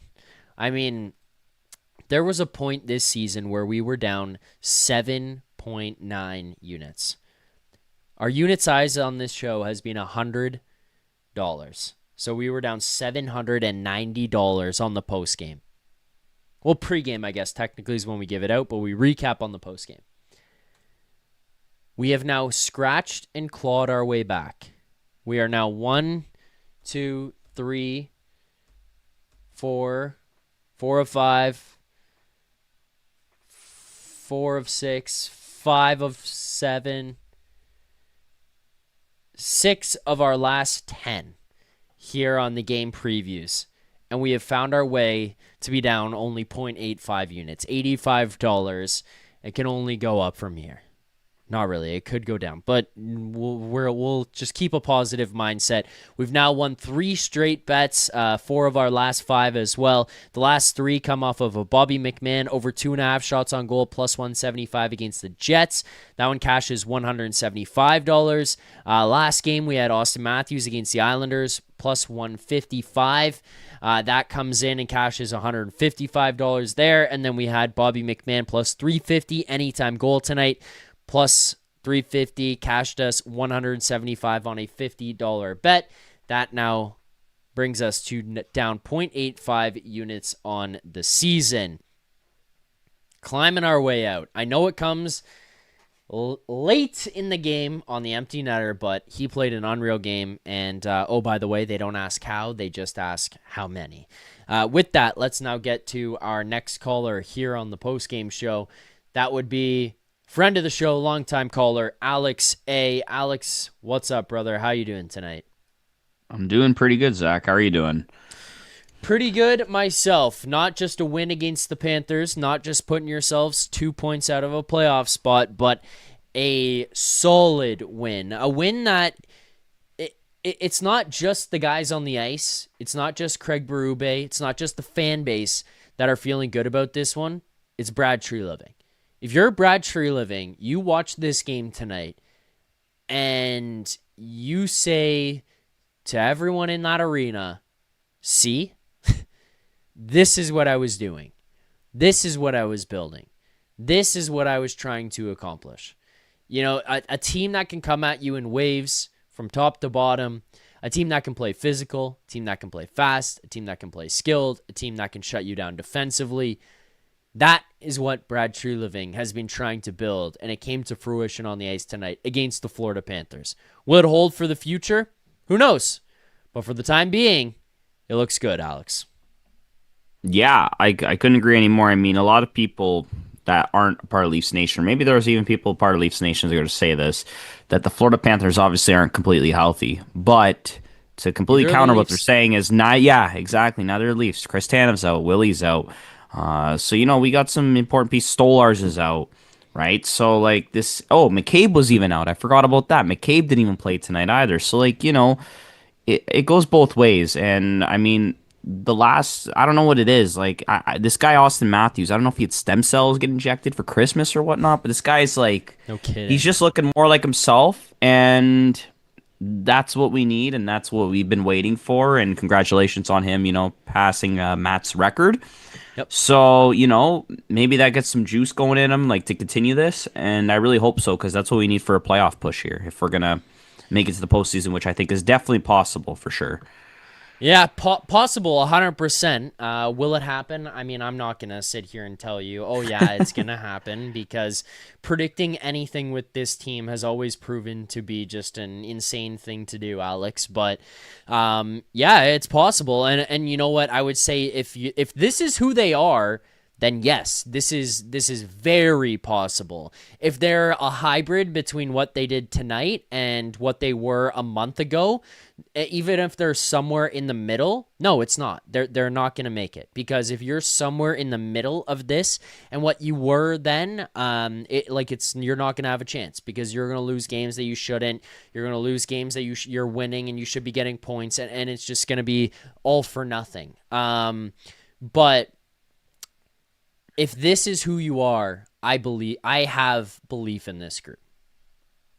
Yeah, I mean, there's reason to believe, and they've showed it, and they've also showed us reasons not to believe. But, there's still lots of time here. It's close. It's not like, years past, we probably very likely not in the playoffs, you know what I'm saying? Like at this point, like with the kind of, points we have and that sort of thing. But this year is a weird year, just in general. And even in the Western Conference, like even Vegas isn't doing as crazy as they like usually do, right? They're doing all right. 1 point ahead of the Leafs. There you go. And they're what are they? They're still like top 2 or top 3 in their division there. Like if I recall, which like they're first in their division. Oh, even better. But like people will sit there and say, "Oh, Vegas is this and that." But I mean, hey, you know what? Fair play to them. They're doing fine in their conference, but the Leafs, they got to battle it out, and that's okay. Maybe that's going to be a good thing long term for the team, where it's going to teach them something, where you can't just go jolly, in the regular season and think you're just going to stroll past and, play with no intensity, which, we've seen, don't get me wrong, but maybe like you had mentioned, maybe this firing of Mark Savard really kind of woke him up a little bit and was like, hey, like, some serious stuff's gonna happen. Who knows? Maybe there's a meeting that we don't know about, right? We don't know this as fans, so not gonna read into it too much. But anything's possible. Let's just see the product on the ice and hope that stuff like this can continue, and the effort and intensity of these guys can just continue to flourish for sure. I'm going to read a stat for you here, Alex, and I just want to get your reaction, because we've talked a lot about, the style of play, and deservingly so, and the depth and everything like that. But I want to give a guy a little bit of love tonight who put up a goal and an assist in this one, and just starting to look like more like himself as well. I'm gonna put a little caveat on that and say not fully back, and there's a lot of work to do, but looking a lot more like himself. Matthew Knies is the 4th player, not in Leafs history, in the NHL, since this stat was tracked since 2005, 2006, okay? He is the 4th player with 50-plus goals, 75-plus assists, and 400-plus hits in his first 200 career games. So let me repeat that. Matthew Knies is the 4th player with 50-plus goals, 75-plus assists, and 400-plus hits in his first 200 career games. This stat has been tracked since 2005, 2006. You want to know who the 4 players are on that list? That includes Matthew Knies, so the other 3 players. Alex Ovechkin, Jamie Benn, and Gabriel Landeskog. Wow. Not bad company. Not bad company. Not in the slightest. No, that's some great company, some great names to be with there. That's for sure. I mean, yeah, I'm a big fan of Matthew Nyes, and I'm sure a lot of other people are in this chat. He I forget the previous caller that was talking to you. He was saying that he thinks Matthew Knight is still battling something. I think he probably is, but he's been looking better of late. Maybe something's still nagging him. I think he's been hurt since he came back. What was it? Early December, I believe, was when he came back when Matthews did, and like the first time. And you know, I think Matthew Knight always plays with that intensity, and I'm not too worried about him, especially when it comes to the postseason. If we get there as we're hoping. But yeah, I think he's a true gamer, and I think he's just such a big part of this team. And when he's buzzing, I feel like it gets the team really going, especially because he's that young presence, like that he's got. I feel like he's got that jam, he's got that energy, he's got that I guess that passion for an American. He's got the passion for the Leafs, and I respect the hell out of him, and I'm sure you do too, Zach.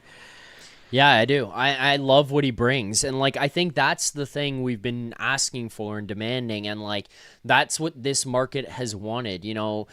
Vic and I talked about it before because there's so much noise about how it's so hard to play in this market. I don't think it's that hard. I think people in this market want you to work hard. And when they see talented players and guys with all the skill in the world not work hard, it drives them up a goddamn wall. Who are the most beloved players in this city and in this franchise's history? Let's cut out the teams that won Stanley Cups. I'm not trying to diminish what they did, but let's just talk about more recently. Doug Gilmour, Wendell Clark, those Daryl Sittler. Those are the guys at the top of the list. Gary Roberts. Name your fucking guy who would go to war every single night. Ty Domi. Ty Domi. Good point. Even I think about it, yeah, there's going to be people who are going to shit on him, but Rosie is a guy who is loved here in this city by people because he came here, he worked his bag off every single night. Darcy Tucker, Borja Salming, Matt Sundin, these are the kinds of people. Brian McCabe, they would go to battle every single fucking night. And it felt rare that you would ever watch them and say, wow, they didn't give it their all tonight. And then you look at a guy like Matthew Nyes, balls to the wall. He's giving you everything he's got on every shift. Why is Troy Stetcher so loved right now? Balls to the wall every shift. Why is Steven Lorentz at times put on a pedestal like he's a god? Because he fucking works his dick off every time he goes on the ice. It's not because these guys are the most amazing players to ever grace an ice surface. It's because they work their nuts off. And people in this city and people in this fan base want to see guys work hard. How many people in this fan base, rightly or wrongly, watch and say, I would try harder than that? And a lot of times over the last while, there's probably been games where they're right. And that's a frustrating thing for people. That's a very frustrating thing for people. Matthew Nyes is one of those guys who peeks through and he goes balls to the fucking wall. Balls to the wall. Every single time he steps on the ice. And now we are seeing this guy get those accolades and get those stats and be up there with the likes of Jamie Benn, Gabe Landeskog, and Alex Ovechkin. Not bad fucking company. Yeah, that was a crazy stat you brought up. I did not. Did you find that on Twitter? Because that is a very Sportsnet Stats put that one out. Okay, I'll have to check that out after. That's sick. But yeah, two things I kind of wanted to bring up going off of that. One thing was you mentioned Steven Lorentz as one of the guys that you feel like has that passion and all that, which I definitely agree with. And we love him because of the passion he has. And yes, does he make mistakes sometimes? Sure. I remember December, I think it was December or November, he gave a really bad puck. I'm not going to nitpick the specific situation. He sat the next game, and then the game after, he came out buzzing. It's just the effort, right? He's not going to get down on himself and, beat himself up over it. He's like, all right, I messed up. I got to, be better. And, I'm sure he takes that to heart and wants to, be a better player and to do whatever it takes for the team, right? I thought I'd actually talk about him. I thought he had a pretty good game. He was noticeable. When I saw him on the ice, he was getting shots off. He was forechecking hard, I just feel like his effort was just there and he was noticeable. Obviously, he wasn't going out there ripping goals or anything, but he was effective. He was noticeable. He He wanted it. He wanted it, just like the rest of the guys on the team, or I'd say most of the rest of the guys on the team, right? So it was great to see that. The one thing I wanted to say, because I kind of saw someone in the chat say, so I think it's a good thing to kind of bring up to you. Do you think so? You mentioned William Nylander when he comes back. I think because someone mentioned this in the chat specifically that Matthew Nyes and Auston Matthews for the time being should just stay separated on two different lines because I think as a team we want to have whatever 3 lines or 4 lines we could just roll out because I think that's the recipe to success just in general, right? Why was Florida so good, right? In those 2 runs? Because they had 4 lines that they could play that could score on you. It could get a chippy, greasy goal, right? Matthew Nyes, the goal he scored today, was a greasy goal. It was a tip. That's a playoff goal for sure. It wasn't a sick rip or anything. It was just a shot and it deflected off his stick and he put it in. Yep. Not saying it's a bad goal. It's just right place, right time, tipped it in the net. That's the kind of goal you're going to score in the playoffs, and that's the sort of, you don't need superstars to necessarily, put the puck towards a player. If you have I think the Leafs have enough guys that can do that. That like putting a guy like Matthew Nyes on the second line or even third line and just keep the minutes fairly even around the lines, and I think it's fair. I think it's fair. So I don't know what they're gonna do with the lines. I'm very curious to see what Berube does, but I'm very happy with seeing that things have been changed and it's been working. Obviously, things can stop working, but the fact that we've seen some things work like this is a positive, and it just would be great that maybe he realized let's try and get a deeper lineup and spread these guys out because in the past we never did, right? We'd keep the 2 top lines loaded or the top line, I should say. And now you're seeing it pay off, right? Easton Cowan and Robertson on the third line are, putting some offensive contributions up and just playing with some dog, and I love it. So I'm not going to get too in-depth with that, but I'm just loving the overall lineup play, especially from the forwards. Yeah, I mean, I agree with you for sure. I think keeping Matthews, Nylander, and Nyes on separate lines is a good idea. Giving yourself up separation here. If Matthews and Nyes both get to their peak, are they better together? Yes, probably. And when you get to the playoffs, is that maybe something you could lean on a little bit? Yes, probably. But I think that's also dependent on if you do add, it depends on where this team is ultimately. But if you do add to this lineup and you bring in another guy who can play middle to top 6, yes, like you're probably in a position there where you could put Nyes there because then you still get the depth of attack that we've just talked about throughout the remainder of the lineup. But I look at nights like this and I look at the last couple of weeks and I look at the stretch that they had where they went on that little heater starting with the 7-2 Pittsburgh run where it's like you're getting your depth contributions in ways that you've never got before, Alex, and it just makes me want to keep that going. So when he comes back, I want Nylander and Matthews and Nyes to be on various lines in this lineup because I'd rather see them be able to come at you in waves and be harder to match up against. So that's why I like the idea of putting Nylander on that line with Lawton and Lorentz, and I know it's been brought up that it would be a 4th line and saying, hey, Willie, you're going to the 4th line. I don't view it as that personally. I think it's something where you kind of just break them all out and you look at the minutes tonight. That line of Lawton and Lorentz, or at least those 2 guys, played the 3rd and the 4th most minutes, 3rd and not 4th, 3rd and I think 5th most minutes of any players tonight in this lineup. So, you're still giving them the chance. You're giving Nylander guys who are playing. The other thing I would say is if Berube is so horny to put Nylander back with Tavares, there's one thing I would do. And again, I don't know if he would do this, but if he needs to put him back with JT, which I could see him doing, I'm not moving Nyes to Michelli's spot.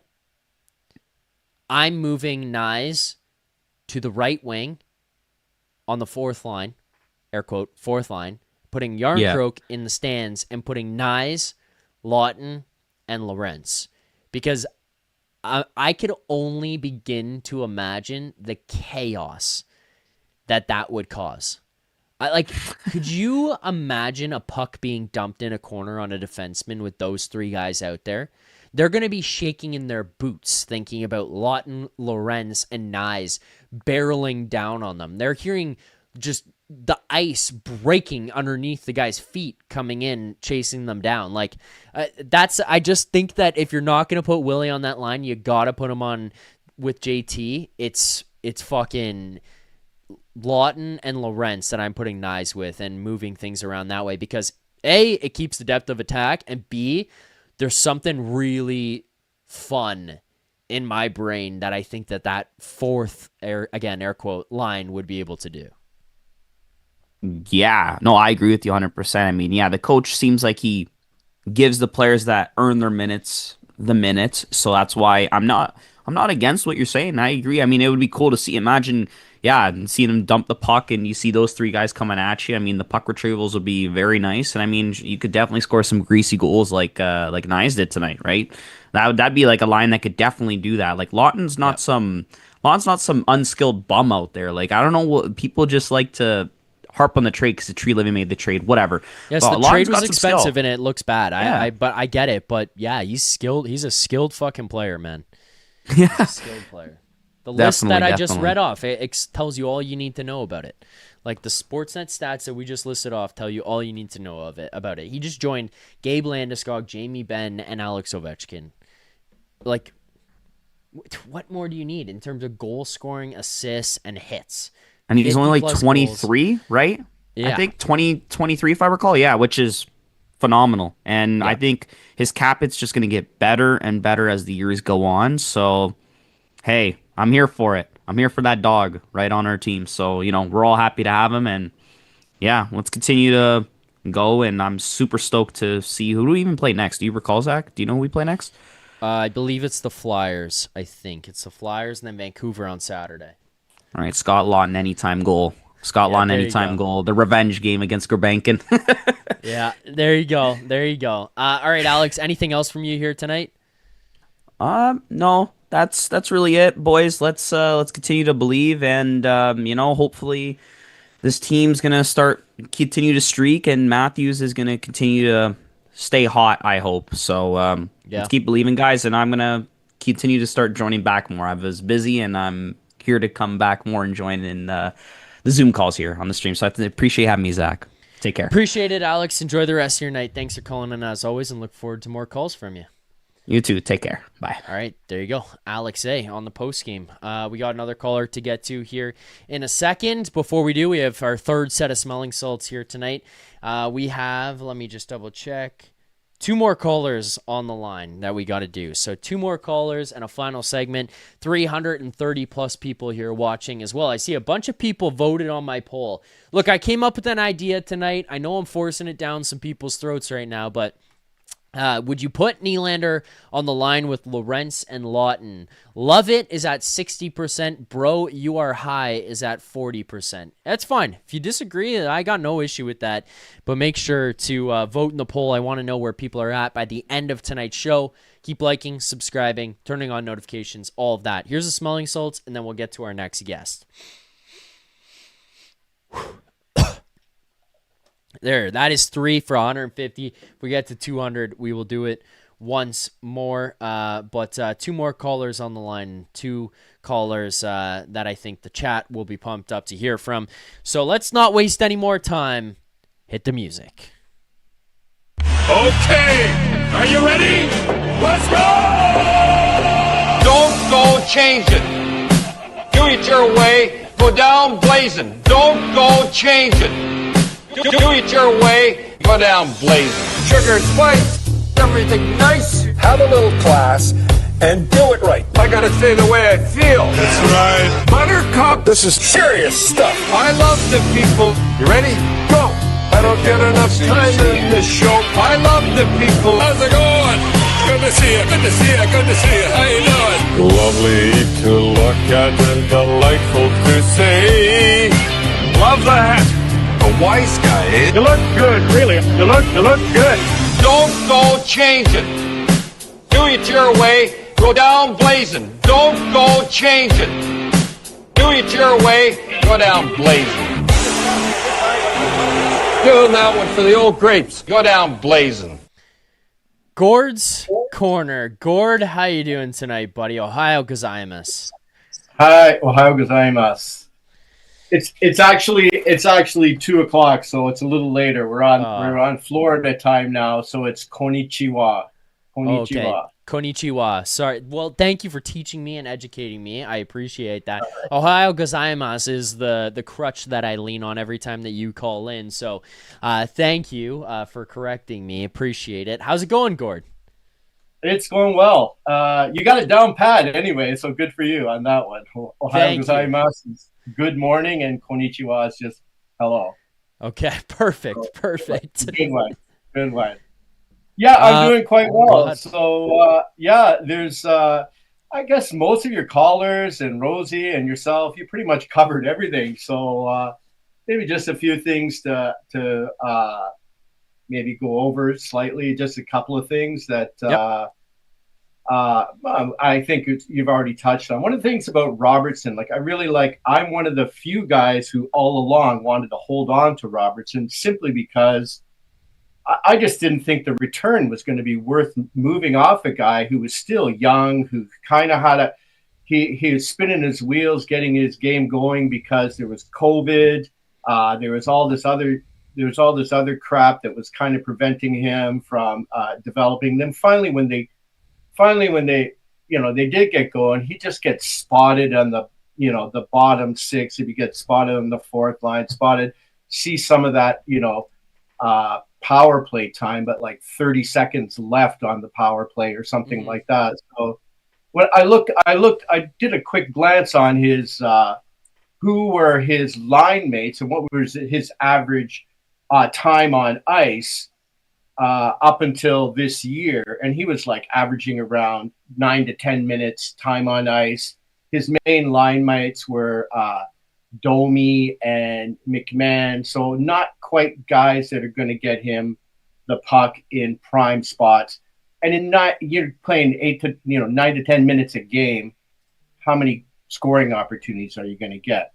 So just by default, this year with injuries and whatnot, he's getting more ice time. He's getting more opportunities. He's still scoring at essentially the same pace, and he's number 4 on the Leafs on time on ice and goals scored. So here's a guy, he's not in the top 6, but he's number 4 for goals scored on time on ice.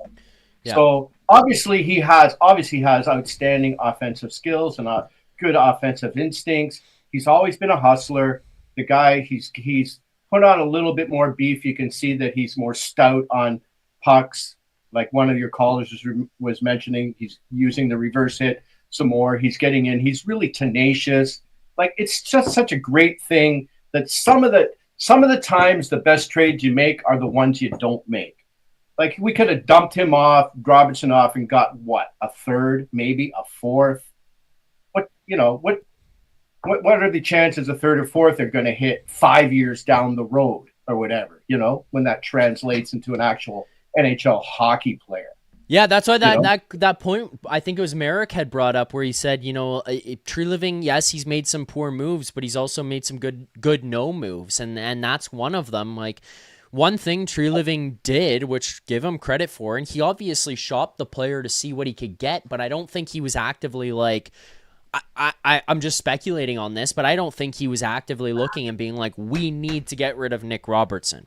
It was more like the player suggested at some point. The player suggested at some point, hey, maybe I should go somewhere else. Maybe I need to look for a different opportunity. And Tree Living entertained it, and he said, okay, no problem. And he said, I'll call and see what's out there. But he decided, hey, I'm not just going to ship you off for the sake of shipping you off. I'd rather keep the player and see because we believe that the player's in there. And the one thing I want to just throw out to people, because I know that there's a lot of Nick Robertson supporters, and I'm joining that camp here, and I've joined that camp this season. But Gord, I'm curious if you agree. I'm not saying he can't ever get to this point and be this kind of guy, but I think a lot of people in this fan base a lot of times get too antsy to look at players who perform well and say, it's time for a promotion. Nick Robertson's playing well. He's got to go to the top 6. Well, the counterpoint for me is maybe he's playing really well and he's really, really, really good for your middle 6. He's really, really, really good for your third line. He's really, really, really good because he's getting the matchups he's getting.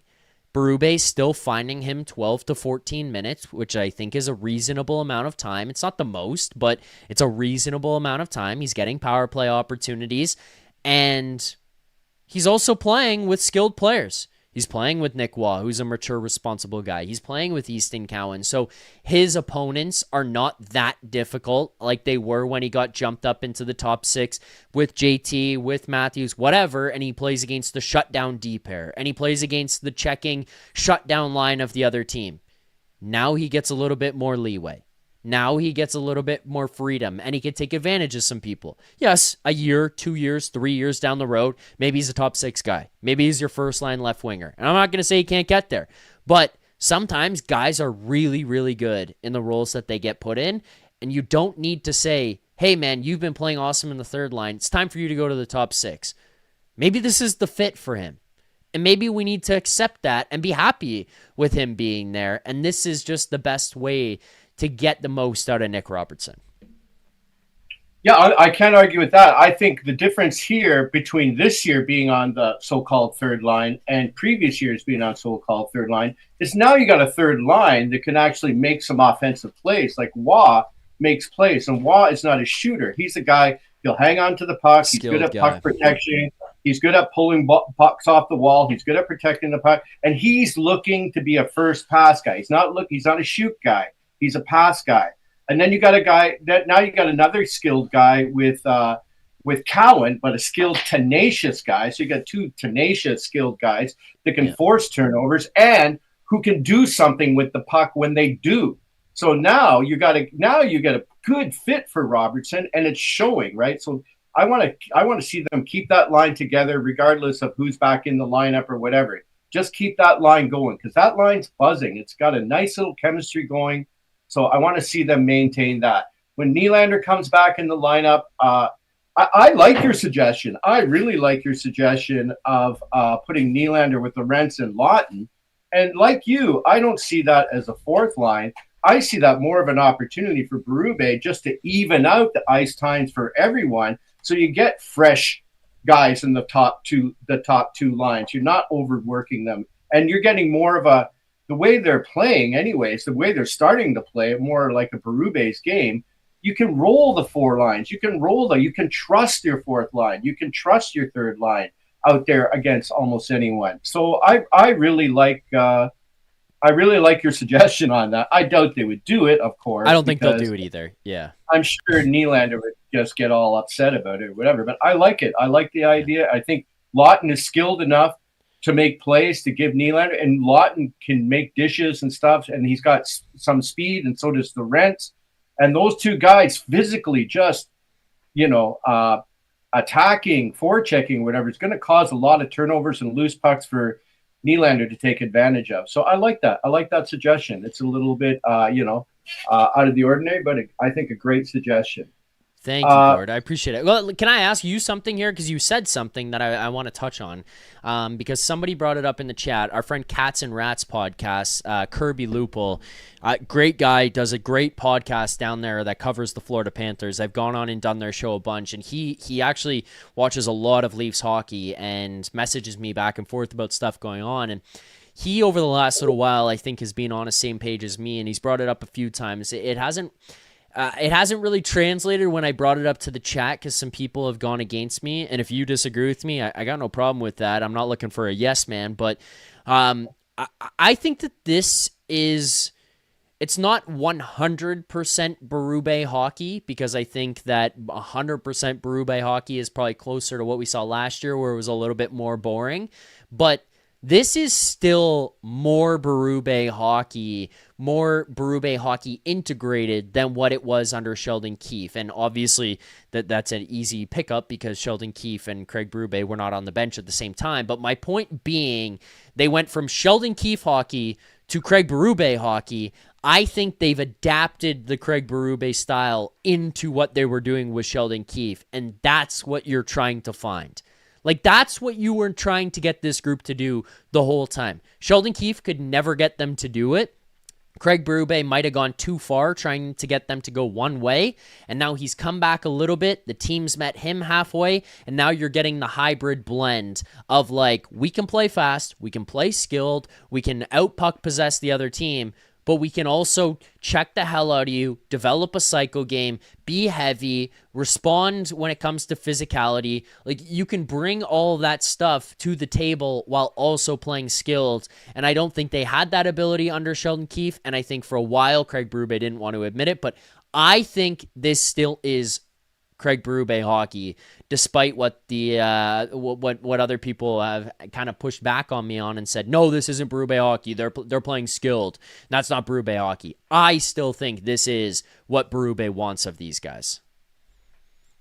Yeah, I think you're right. I think, but it's still taking time for them to adjust to that kind of hockey, and that kind of hockey, and we touched on this before, is finishing checks, coming back hard on the back check, coming back deep, forwards deep, so that when you have the breakout, you're not right up against the opposing team's defense, where he's going to come in along the boards and break up the breakout along the boards. You got to get back deep, and they're doing more of that. Other things they're doing, they're getting the puck to the middle of the ice. It's not just the peripheral crap that we're so sick of watching.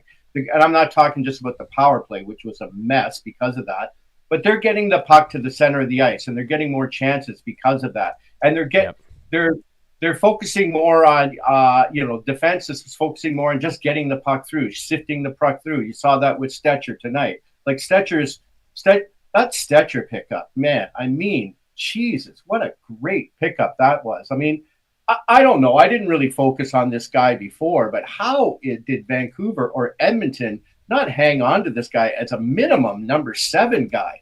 I mean, Jesus, this guy, he's all out effort all the time. Hustle. He's a great skater. He's got great gap control. Maybe not as physical, but he's whatever physicality he has, he's given it his all. This guy is an inspiration, man. Unbelievable. And with guys like, look at the Leafs. They got Caber out of the lineup, Tanev out of your 2 best defensive defensemen are out of the lineup. Rielly playing like nothing but trash forever. And they still had a solid defensive effort. They're still having a solid defensive effort. And a lot of that is guys like Stetcher picking up the ball and running with it. So great to see. Stetcher is just a great to watch. One more thing I wanted to mention here. Just about the penalty kill. Penalty kill, far more aggressive. Not as passive, just trying to cut off the passing lane and retreating back to the house and trying. Rather than that, pressuring the puck, forcing the other team to make the pass sooner than they want to. That's something I noticed with the PK over the last month or so. So that's definitely a huge improvement. One thing I'd like to see more is that same PK mentality when they're trying to protect a 1-goal lead with a minute or so left, when there's the 6-on-5 hockey. Everyone just retreats back to the house, and it's ring around the rosy, take a shot, and you got a goalie and then 5 guys playing ball hockey goalie, without the pad, just you and your stick out there trying to block the puck, kind of thing. So you got 5 guys playing ball hockey goalie, where the opposing team is just, let's move it around and let's hopefully get it puck in and we'll get a rebound or a tip or something with no pressure on the puck whatsoever. It just frustrates the hell out of me. And oftentimes, I'll be honest with you, I get down, it's that the Leafs are up a goal or something. I'll turn it off and then I'll come back and I'll check the final score and maybe go watch the last minute, because I can't stand to watch that. Everybody just sinks back and retreats to the house, which is what they used to do on the PK when who's the guy who was the Islanders coach who's now gone elsewhere. Terrible. Just a terrible strategy. But that's what's his name? Great. Langdon or Lampton, Lampert or something. I forget the guy's name. Shit. What is his name? Now it's pissing me off. Yeah. He's the Kraken head. Lampert. You're not helping, Gord. I'm sorry. Lane Lambert. There you go. I was in you the, were close. You I were was in the close. neighborhood. Oh sorry. my God. I'm like, it's rattling in my brain. I'm like, oh, who is it? I'm like, you were close. And but the only reason I'm like, you keep saying Lampton. I'm like, fuck, it's something like that. But what is it? I mean, I'm with you on the penalty kill. That's a good point, by the way. They are much more aggressive. I think a lot of that, which you're seeing here and why they're getting the minutes, is Lawton and Lorenz. Both guys can move. They're not the most fleet of foot, but both guys can move out there. They're pretty defensively responsible. They get in lanes. I like what they bring to the table on that penalty kill. And, the other thing that I want to give them the credit for on that PK, and I think is just a positive for this team as well, is like, how many times have we said through the first 35 games, like, the power play was giving up opportunities to the other team, and we would swing momentum because the other team's penalty kill would be so good. We'd swing momentum to them. So you're basically begging, like, please do not give us this power play because we're just going to hand this game over to them. The power play's gotten better. I'm not going to pretend like the power play's amazing, but it's gotten better.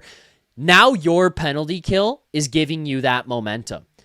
Now Steven Lorentz, Scott Lawton, Auston Matthews, Nick Waugh are generating offensive opportunities for yourselves out there on the penalty kill. Now they're getting odd man rushes or just rush chances in general. Now they're getting their feet up ice and breaking up plays and developing opportunities. So like that's the one thing for me that I'm looking at with them out there right now and saying, hey, they are able to swing momentum positively in your direction, and they weren't before. So good call on the penalty kill, Gord. That's a good point.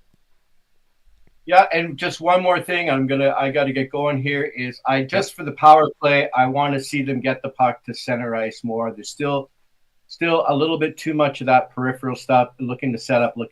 Just sit the puck through, get it to the net. Get it to the net and hack and whack at the net. Get it to the net. Yeah. Get it to the net. Keep it simple. Get it to the net. That's what I want to see a little bit more of, rather than just the peripheral. Ring around the Rosie. Pocket full of jack squat. Yeah, fair enough. Gord, anything else here before I let you go? No, that's it. Right. Like I said, you guys pretty much covered everything. So. I don't know. Maybe I'll be back in another month or so. All right. But I'll be here. I'll be here in the chat. Most definitely. So anyway, go Leafs, go, and good talking to you, Zach. Good talking to you too, Gord. Konnichiwa. What do you say when you say goodbye? Like, what do I say? Sayonara.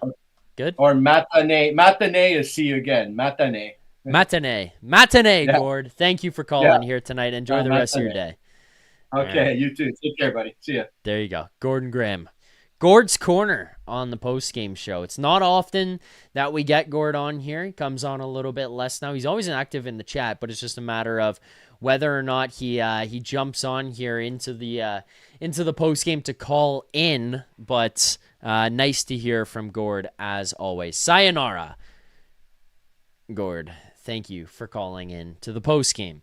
We got one more caller on the line that we're going to get to here to wrap up the show, and then we'll get to our final segments. We'll do play of the game and grade of the game in a moment. But before we get to that, I want to get to our Crave the Stats segment. Crave the Stats is a presentation of Uber Eats. I mean, again, thanks to our friends at Uber Eats for sticking with us here on the post-game show, as always. I mean, just shout out to Uber Eats. If you were watching along with that watch-along that we had, they were here for the entire thing. We ordered food live on the show as well. Uber Eats is enabling fans to maximize their fandom all season long with exclusive game day deals on the app, from game day eats to paper plates and napkins if you're hosting, to all the ingredients you need to make your favorite game day dip. Every time the Leafs are playing at home, you can get these exclusive deals in Toronto only on Uber Eats. Firehouse Subs, the BOGO Brisket Hat Trick. Kibo Sushi, the BOGO California Roll. Shelby Shawarma, the BOGO Traditional Wrap. BOGO, of course, is buy one, get one. Before, during, and after the game, Uber Eats is assisting every fan's hockey experience all season long. Again, a reminder, Crave the Stats is a presentation of Uber Eats. Thanks to our friends at Uber Eats for sticking with us on this ridiculous post-game show that we've got here going on. So thanks to Uber Eats. Well, let's just run down what we have for tonight's box score, because we talked about the depth, but I want to highlight it here on this one and explain who did what they did, how much they did, and when they did it.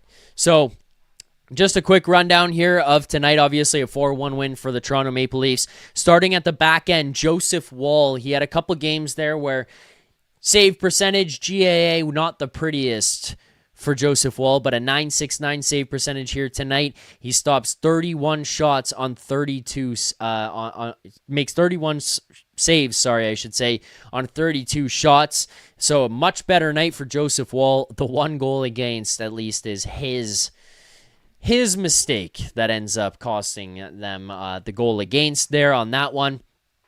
Troy Stetcher, an assist, finishes even.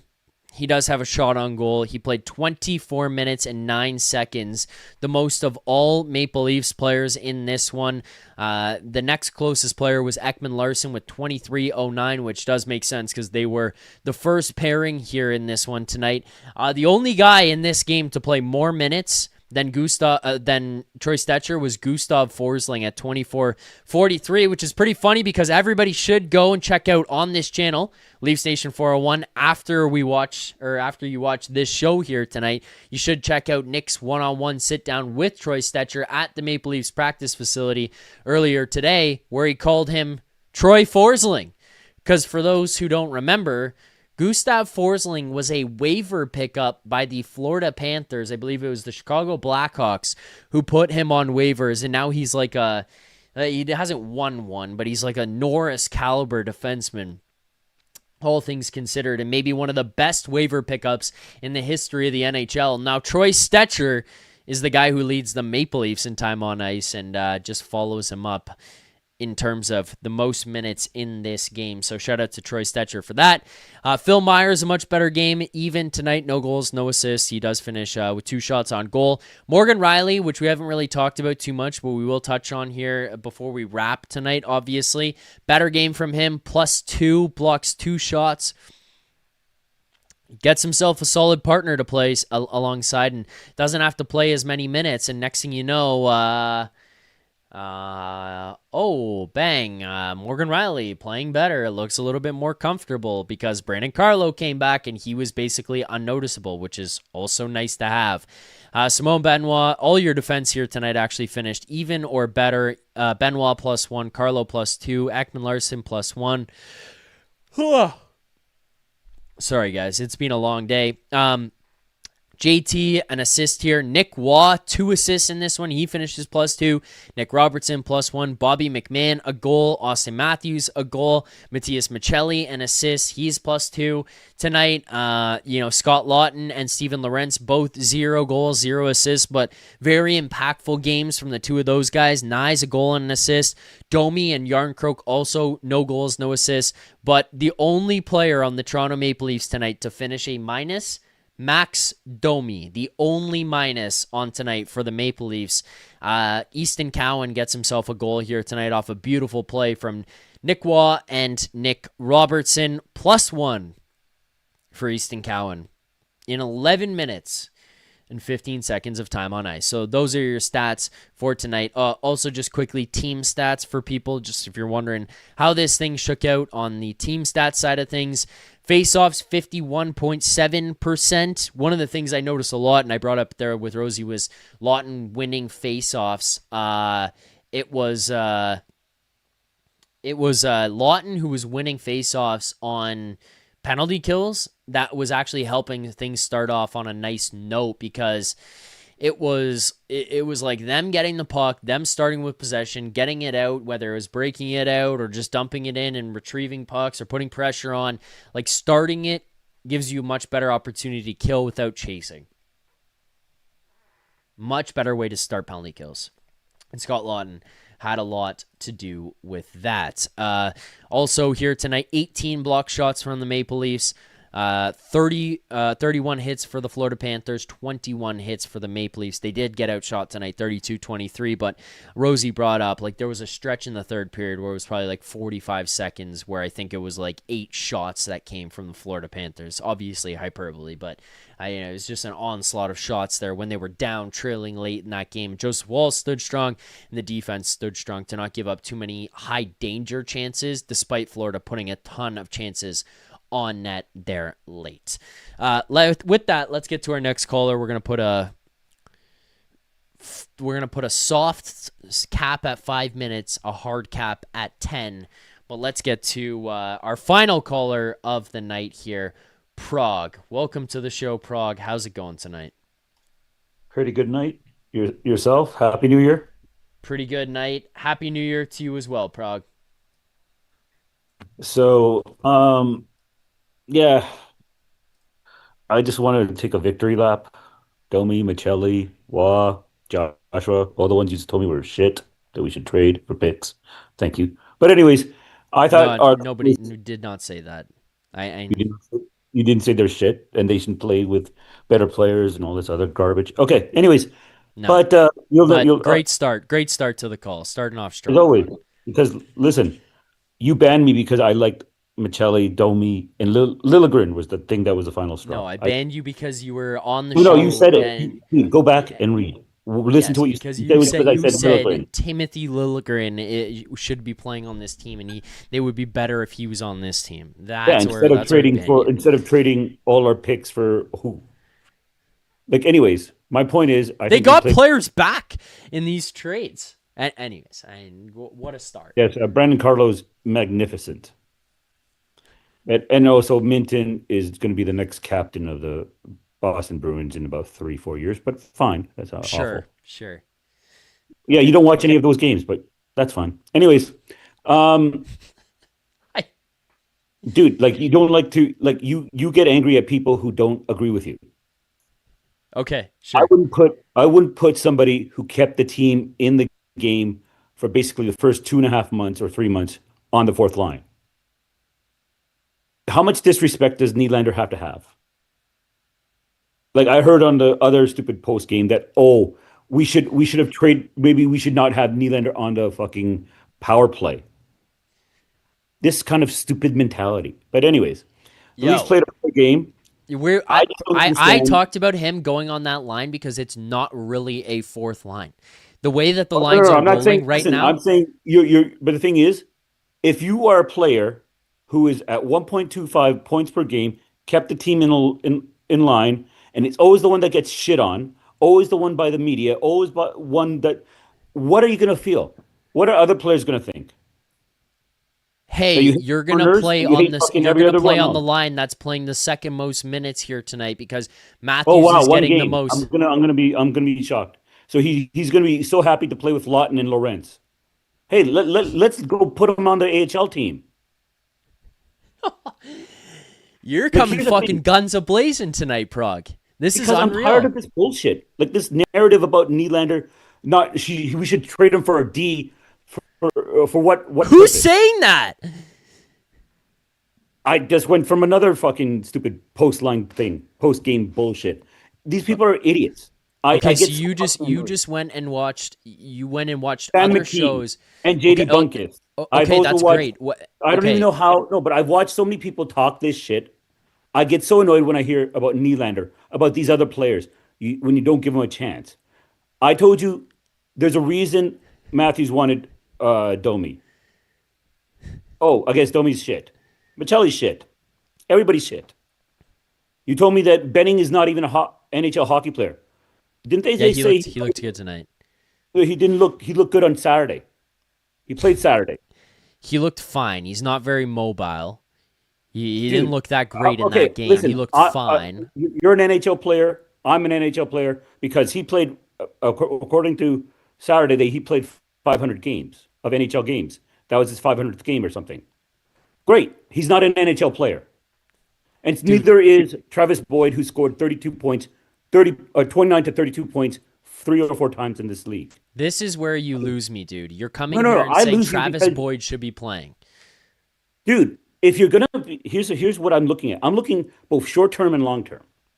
I'm tired of this team. You're not looking at shit, dude. You're lost, dude. bro. Let me are finish lost. my conversation. There's this is not a conversation. You're lost. Like, you are lost. You're talking about who's this the one team who just won 4-1 tonight against the Florida Panthers in an amazing game, and you're calling into the post-game show being like, Travis Boyd needs to play. Are you on crack? Are you on fucking crack right now? Trading for everybody, you just said Travis Boyd should be playing. No, I didn't say he needs to play tonight. I'm saying, why do we have to trade for all these players when we have it either in the system or we can sign them for nothing? Who did they trade for? That overstepped Travis Boyd. What are you talking about?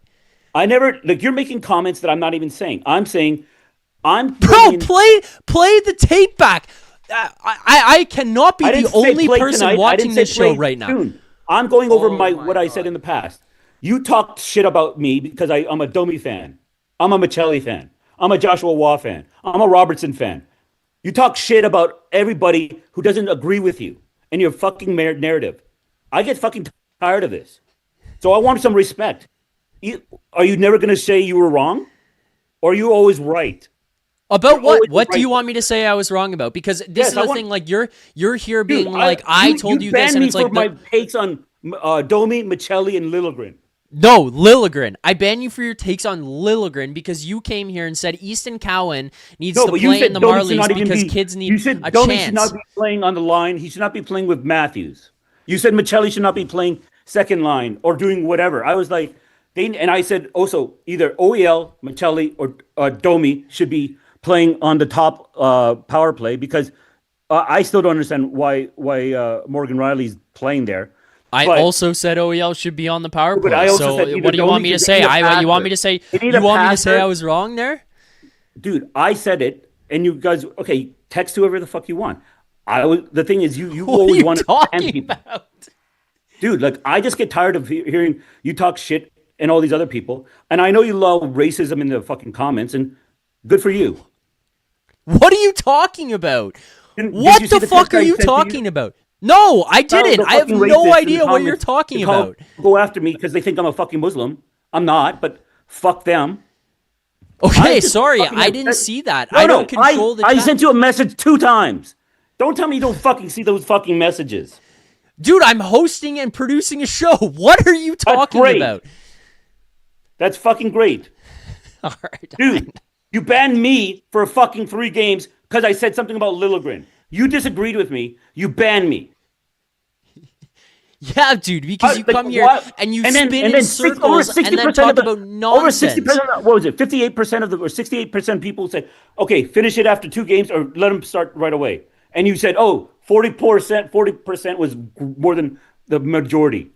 It doesn't make sense. Dude, you don't like the fact that I was right, and you don't like the fact that I disagree with you.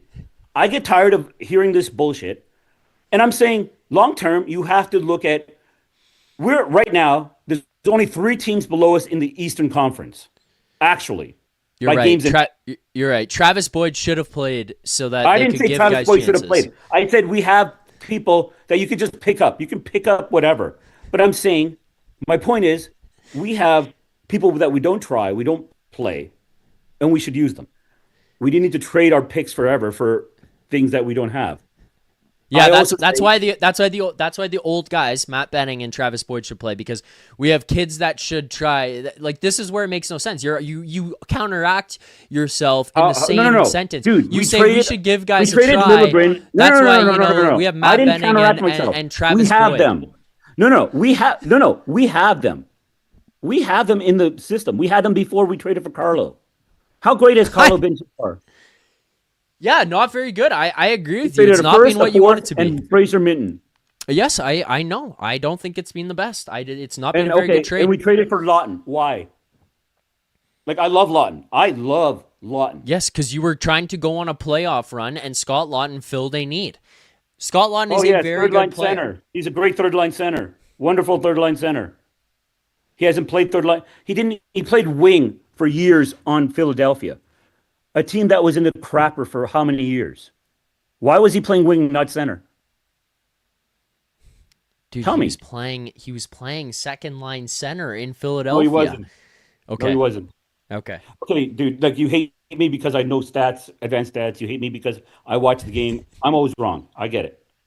Dude, here's the thing.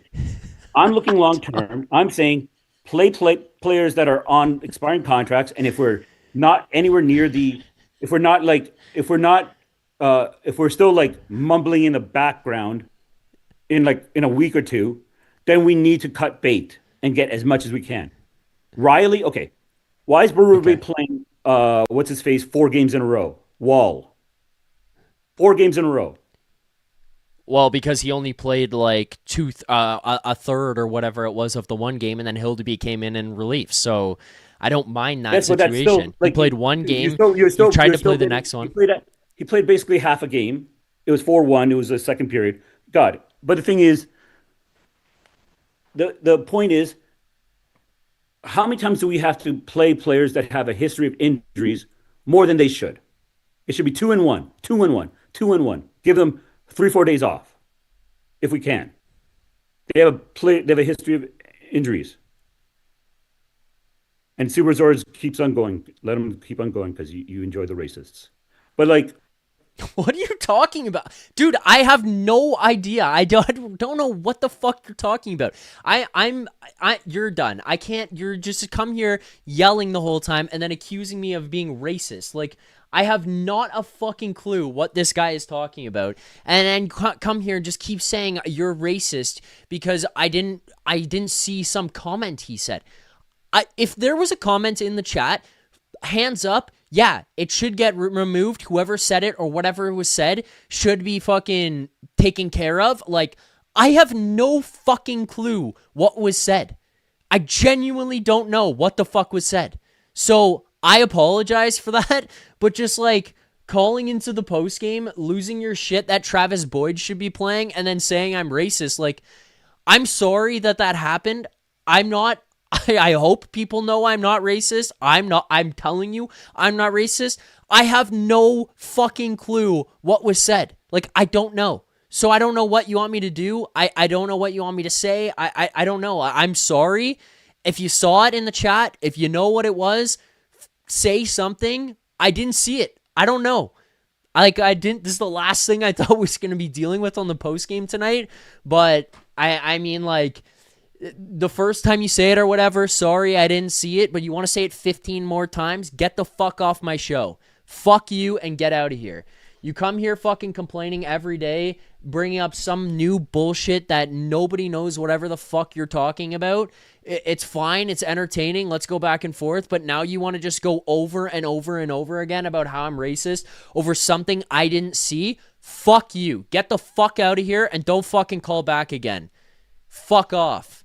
Like, I'm sorry, chat. I'm just not dealing with that shit. I'm sorry. I didn't see whatever was said. I'm sorry that happened. I'm done with this conversation, but fuck you. Don't fucking call in and do that shit again. Anyways, weird note to get back to. We'll get on here. Let's get back to hockey to close out the show tonight because we do have more positives to get to before we can wrap this up, but just... that's not what I expected. I didn't see anything. Again, I'm sorry, but if that did happen, that shouldn't happen here in the chat, in the channel. Everybody should be responsible and respectful towards each other. But, like, I didn't see it, man. I'm sorry. I'm one man running this. We got guests coming through. I don't know what you want me to do. I apologize. Maybe mods in the chat is something we can work on going forward or something. But I didn't see it. So I don't have any interest in that. I don't tolerate racism at all. And for somebody to call in and just continuously say that, it's just get the fuck out. All right, let's get this back. Let's get this back on track and finish out the show here properly, let's get to positives that happened tonight, and we'll also get to our play of the game and our grade of the game. But I want to start first by just acknowledging Morgan Rielly and Brandon Carlo. Despite what the previous caller might have just said about Brandon Carlo, I thought he played well tonight. And I think the one thing that you can maybe take solace in here, if you are a Leafs fan and you could walk away from this looking at the last couple of months leading up to Brandon Carlo taking a leave of absence, dealing with his injury, is that I think he was hurt before. And the comments that he had made about his foot injury make me believe he's been kind of feeling not 100% before he went and took that surgery. I don't know that as fact, but it seems like that was the case. He always seemed to step behind. It felt like he was just kind of struggling to move the puck up the ice, struggling to go in transition, struggling in his defensive zone, struggling tracking, all that kind of stuff. But now I look at him in this game, again, don't think that he played amazing tonight, but I didn't notice him. And Morgan Rielly, who played alongside of him the entire night, went +2. Again, we need to see how this unfolds, but good on Morgan Rielly for responding to the night that he had the other night.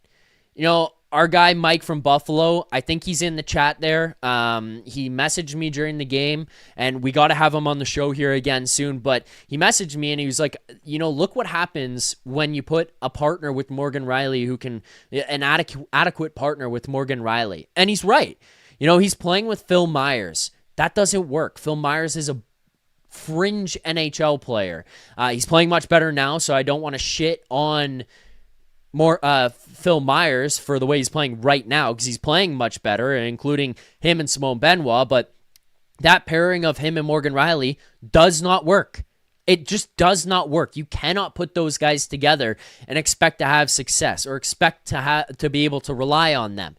Now you get a healthy Brandon Carlo, who hopefully is actually back at 100%, not just rushing himself back because McCabe and Tanev are out, but you put him back there with Morgan Rielly, and it kind of quiets Morgan Rielly's night. I mean, credit to Brandon Carlo for stepping back after taking so much time off and fitting into this one just in a quiet, calming fashion. There wasn't many times I looked at Brandon Carlo in this game and said, what the fuck are you doing? What a mistake that was. Why are you in the wrong spot? Yes, Morgan Rielly did take a tough penalty at the end of the second, as Gord points out, and kind of started the third off on the wrong foot. But, I mean, he stepped up from that game on Saturday night. He took all the criticism in the world, deservingly so. It was a terrible game from Morgan Rielly. I think probably the worst that I've seen him play as a Toronto Maple Leaf. And then he bounced back here tonight, and Brandon Carlo playing alongside him helped even things out. So I wanted to give that pairing a shout out tonight, because Rielly took all the shit in the world. Brandon Carlo was taking a ton of shit before he went out with his injury. And you see those guys paired up together here tonight, and it's like, well, +2 for both of them. Playing 19 minutes and 50 seconds for Morgan Rielly and 17:41 for Brandon Carlo. Like, that's a good return to action for Brandon Carlo and a good bounce back for Morgan Rielly. So I thought they deserved their flowers. We talked a lot about the lines and the depth of these guys. I could go on and on about the night Scott Laughton had and Steven Lorentz, because I thought they both stepped up to the plate tonight. But Scotty Laughton, the one thing I want to say, especially because of the comments that have come out of here following this one in the post game and people asking Scott Laughton about the situation, just quickly want to show the video as I kind of talk about this alongside. This is courtesy of Sportsnet here for the footage on this one. But the Scott Laughton hit, he was asked about this post game, and he said he asked the ref, and the ref effectively told him it wasn't a penalty because you saw the guy. And Scott Laughton said, I did see the guy, but I'm gonna have to take another look at it. Look, I don't give a fuck if you see the guy or not. That is a blatant hit on the numbers. If you are a referee saying you saw the guy, so I'm not going to call it a hit from behind. You need to be giving your fucking head a shake or having a talking to, because that is an outrageous excuse for not calling that a penalty. Say you didn't think it was a penalty. Say you think the guy turned into it. Say whatever. Saying you saw the guy, that's why I didn't call it a penalty. That's ridiculous. Oh, I saw the guy walking down the street with the knife. So yeah, he shouldn't get charged or have any consequence for stabbing me because I saw him. Are you fucked? No. Yes, Scott Laughton sees the guy. Luosterainen goes from 2 steps behind him, straight through his numbers, and blows him up into the boards. That is a penalty. I agree with, I think it was Merrick who brought up the point, yeah, you probably should have had the boys jump in there and go balls to the wall for Laughton and defend him. I agree with that. I got no issues there.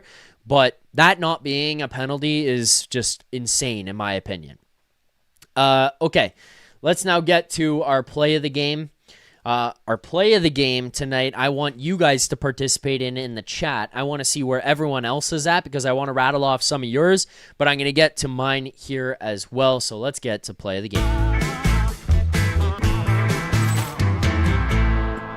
Okay, play of the game. This one, there's obviously a bunch that you could probably choose from, but I'm going to go with the Easton Cowan goal, and I think calling it the Easton Cowan goal is easy to do because he's the guy who finished the play, but the real reason that this is a play of the game is because of the insane play and passing that leads up to it from his line mates.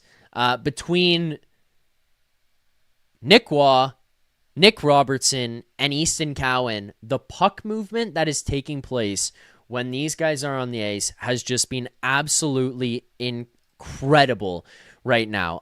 They are fun to watch. Morgan Rielly here involved in this one as well, but just the zone entry, we're talking about entering with possession, first of all, which is an amazing thing to be allowing here because of what was happening early on where it was just dump and chase. Now you're watching them actually step up and cross the line and hold the puck. Get over the blue line and hold the puck. You see them in the neutral zone. Easton Cowan gets up across, passes across to Morgan Rielly. He enters the zone, does a little zigzag and give and go with Nick Waugh, like a little weave, sorry, I should say, not a give and go, a little weave with Nick Waugh, drops it off. Nick Waugh fills his place. He goes over to the middle of the ice. Nick Robertson opens up down the lane. Cowan, who was on the left side of the ice, who passed to Rielly, he then goes through to the back post. It's kind of funny. It's hyperbolic here, but if anybody's seen the movie Miracle on Ice, you remember the Coneheads line when they're in practice and they're doing the weave, how seamless everything was every time they get up and down the ice and they keep them together as a line. This is what this line is doing right now. Like, this line is the Coneheads. This line is the line that pass, shoot, score. Pass, shoot, score. They are the Coneheads. They work their bags off. They get up and down the ice.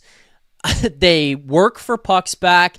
They play a physical brand, or at least with an edge to their game. They play this edgy style to them, and they're offensively gifted. They're talented players. They're skilled players. You've now put Nick Waugh alongside other skilled, speedy players who can play this brand of hockey that isn't just fast, get up and down the ice.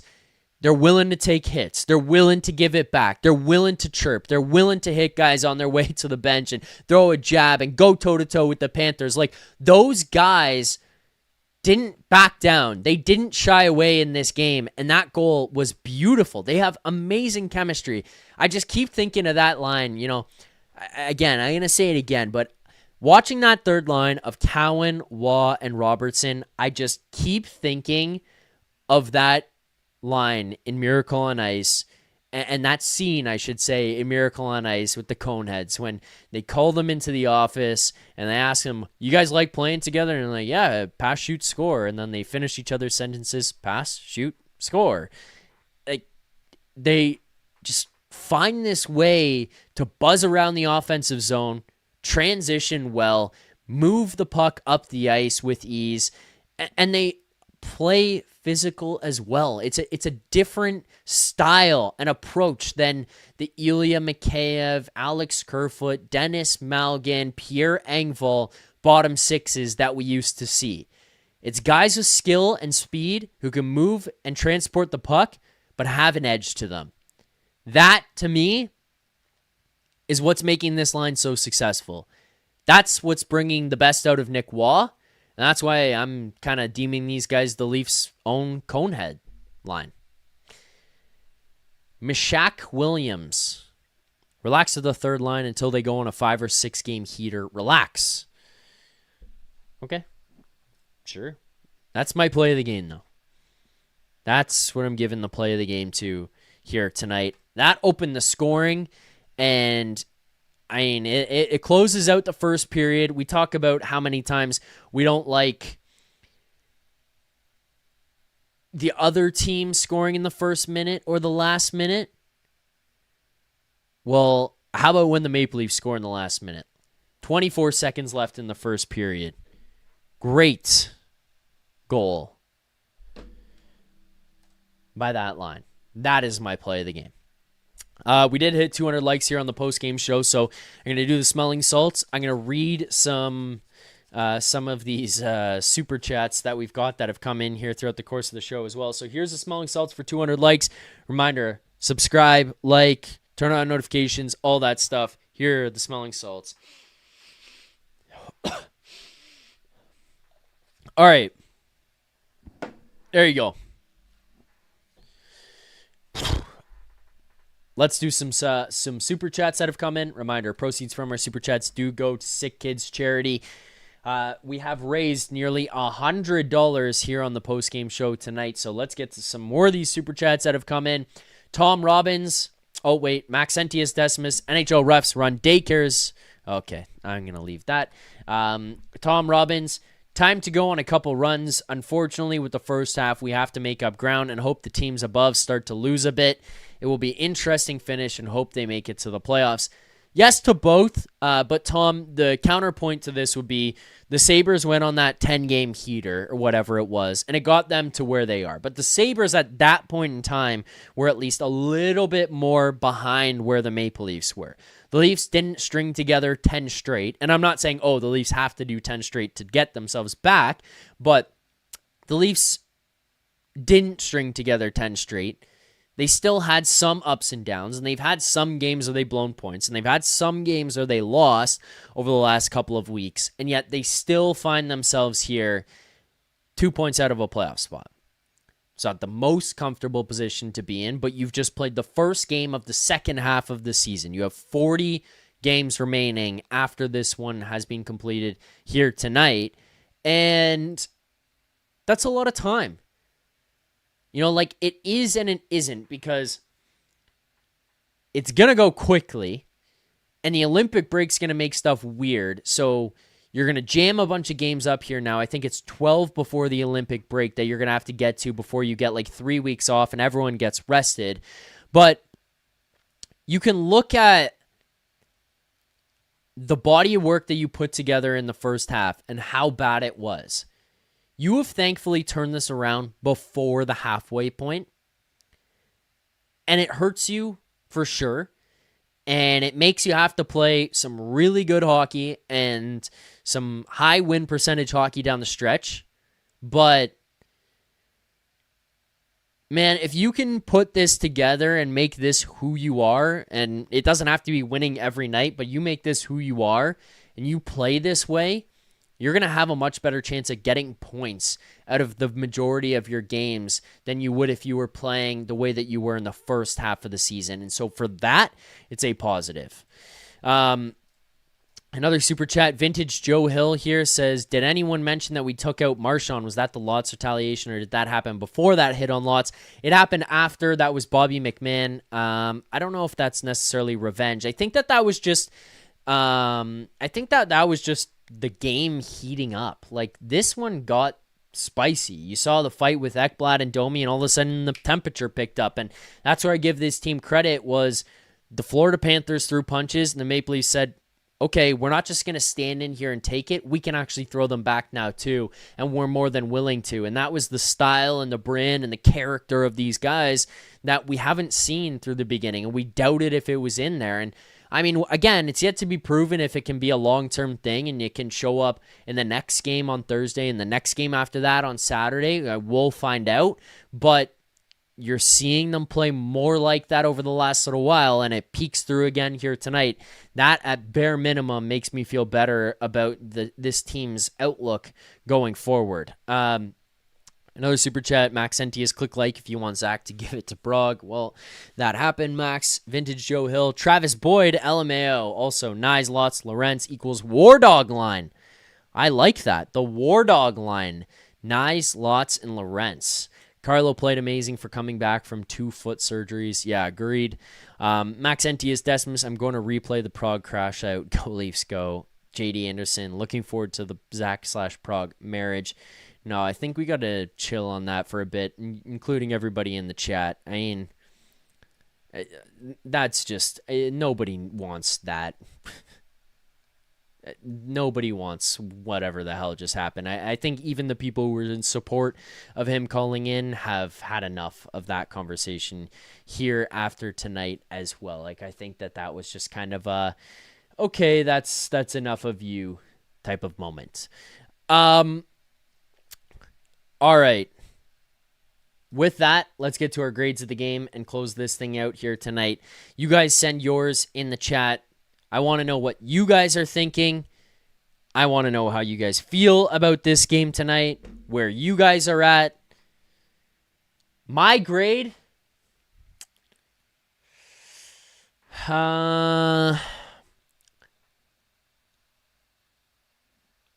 think I'm at an A. I think I'm at an A.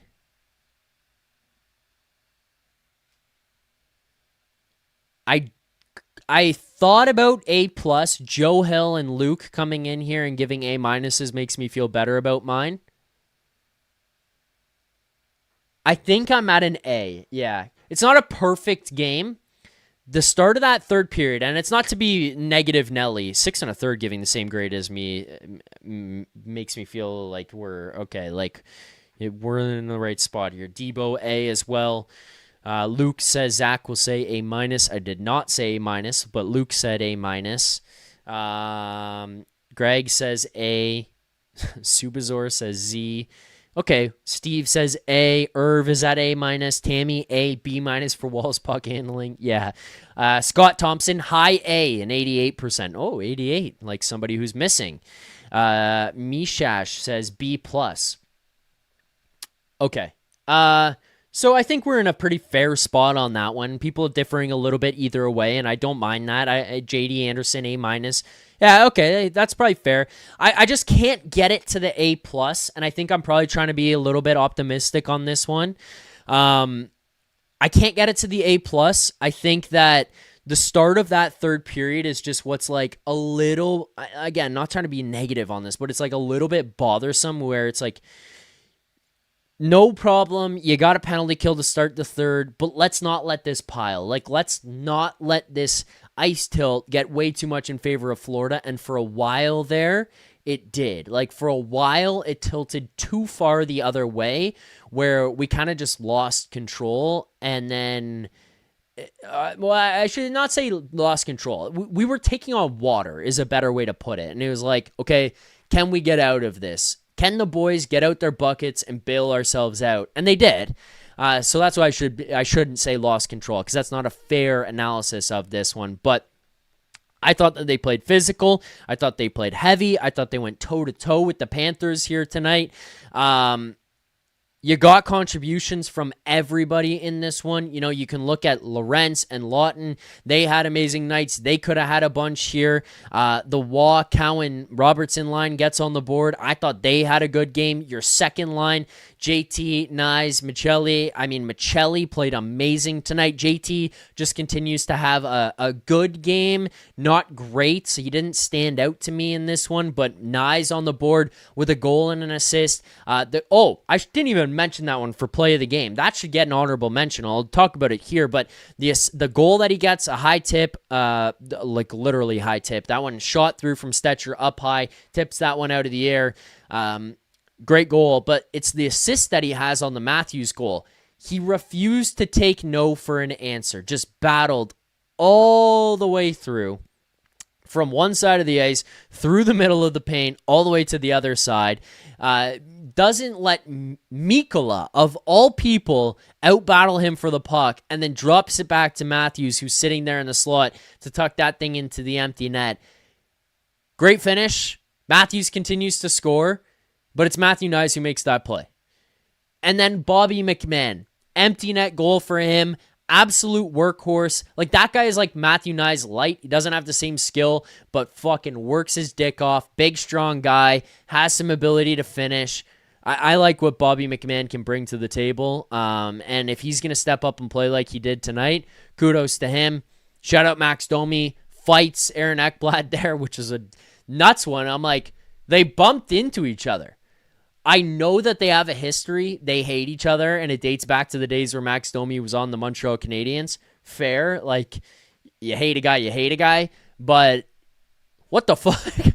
I'm like, of all things to scrap over, why that one? Why was that the moment? I don't know. It was, though. They chose it. Is what it is. Good for Max Domi, steps up, takes out Aaron Ekblad, and that's a trade you're willing to take. Both those guys go to the box there, so good night. Big negative on Joseph Woll effectively scoring on himself. Bad play of the puck. I feel like Berube is just going to start telling him, like, dude, just freeze it, please. You look at the Islanders game in OT. Leads to a goal against shortly after. You look at that one tonight by Verhaeghe. Swats it into the corner. Verhaeghe catches it, shoots it off him and in. You're going to have Berube just be like, dude, just stay in the net. Don't play the puck. But that's it for me. Thank you to everybody for watching, liking, subscribing. Thanks to all the callers but one here on the postgame show tonight. I appreciate the support. Appreciate everyone who sent in super chats there as well. That is it for me here tonight on the postgame show. The boys are back at it tomorrow morning at 11 a.m. Eastern time. I believe Dave Pagnotta is coming in replacement of Jay Rosehill for tomorrow's show. And then I will be back on Thursday for a game preview as well as a game recap to break down everything that happens in Game 43 of the Toronto Maple Leafs regular season. This is being game number 42. Leafs versus Florida Panthers. Leafs win this one 4-1 in a pretty awesome game from your Toronto Maple Leafs. Thank you all for watching. See you guys on Thursday. Until then, keep believing. For more content just like this, including game previews, post-game...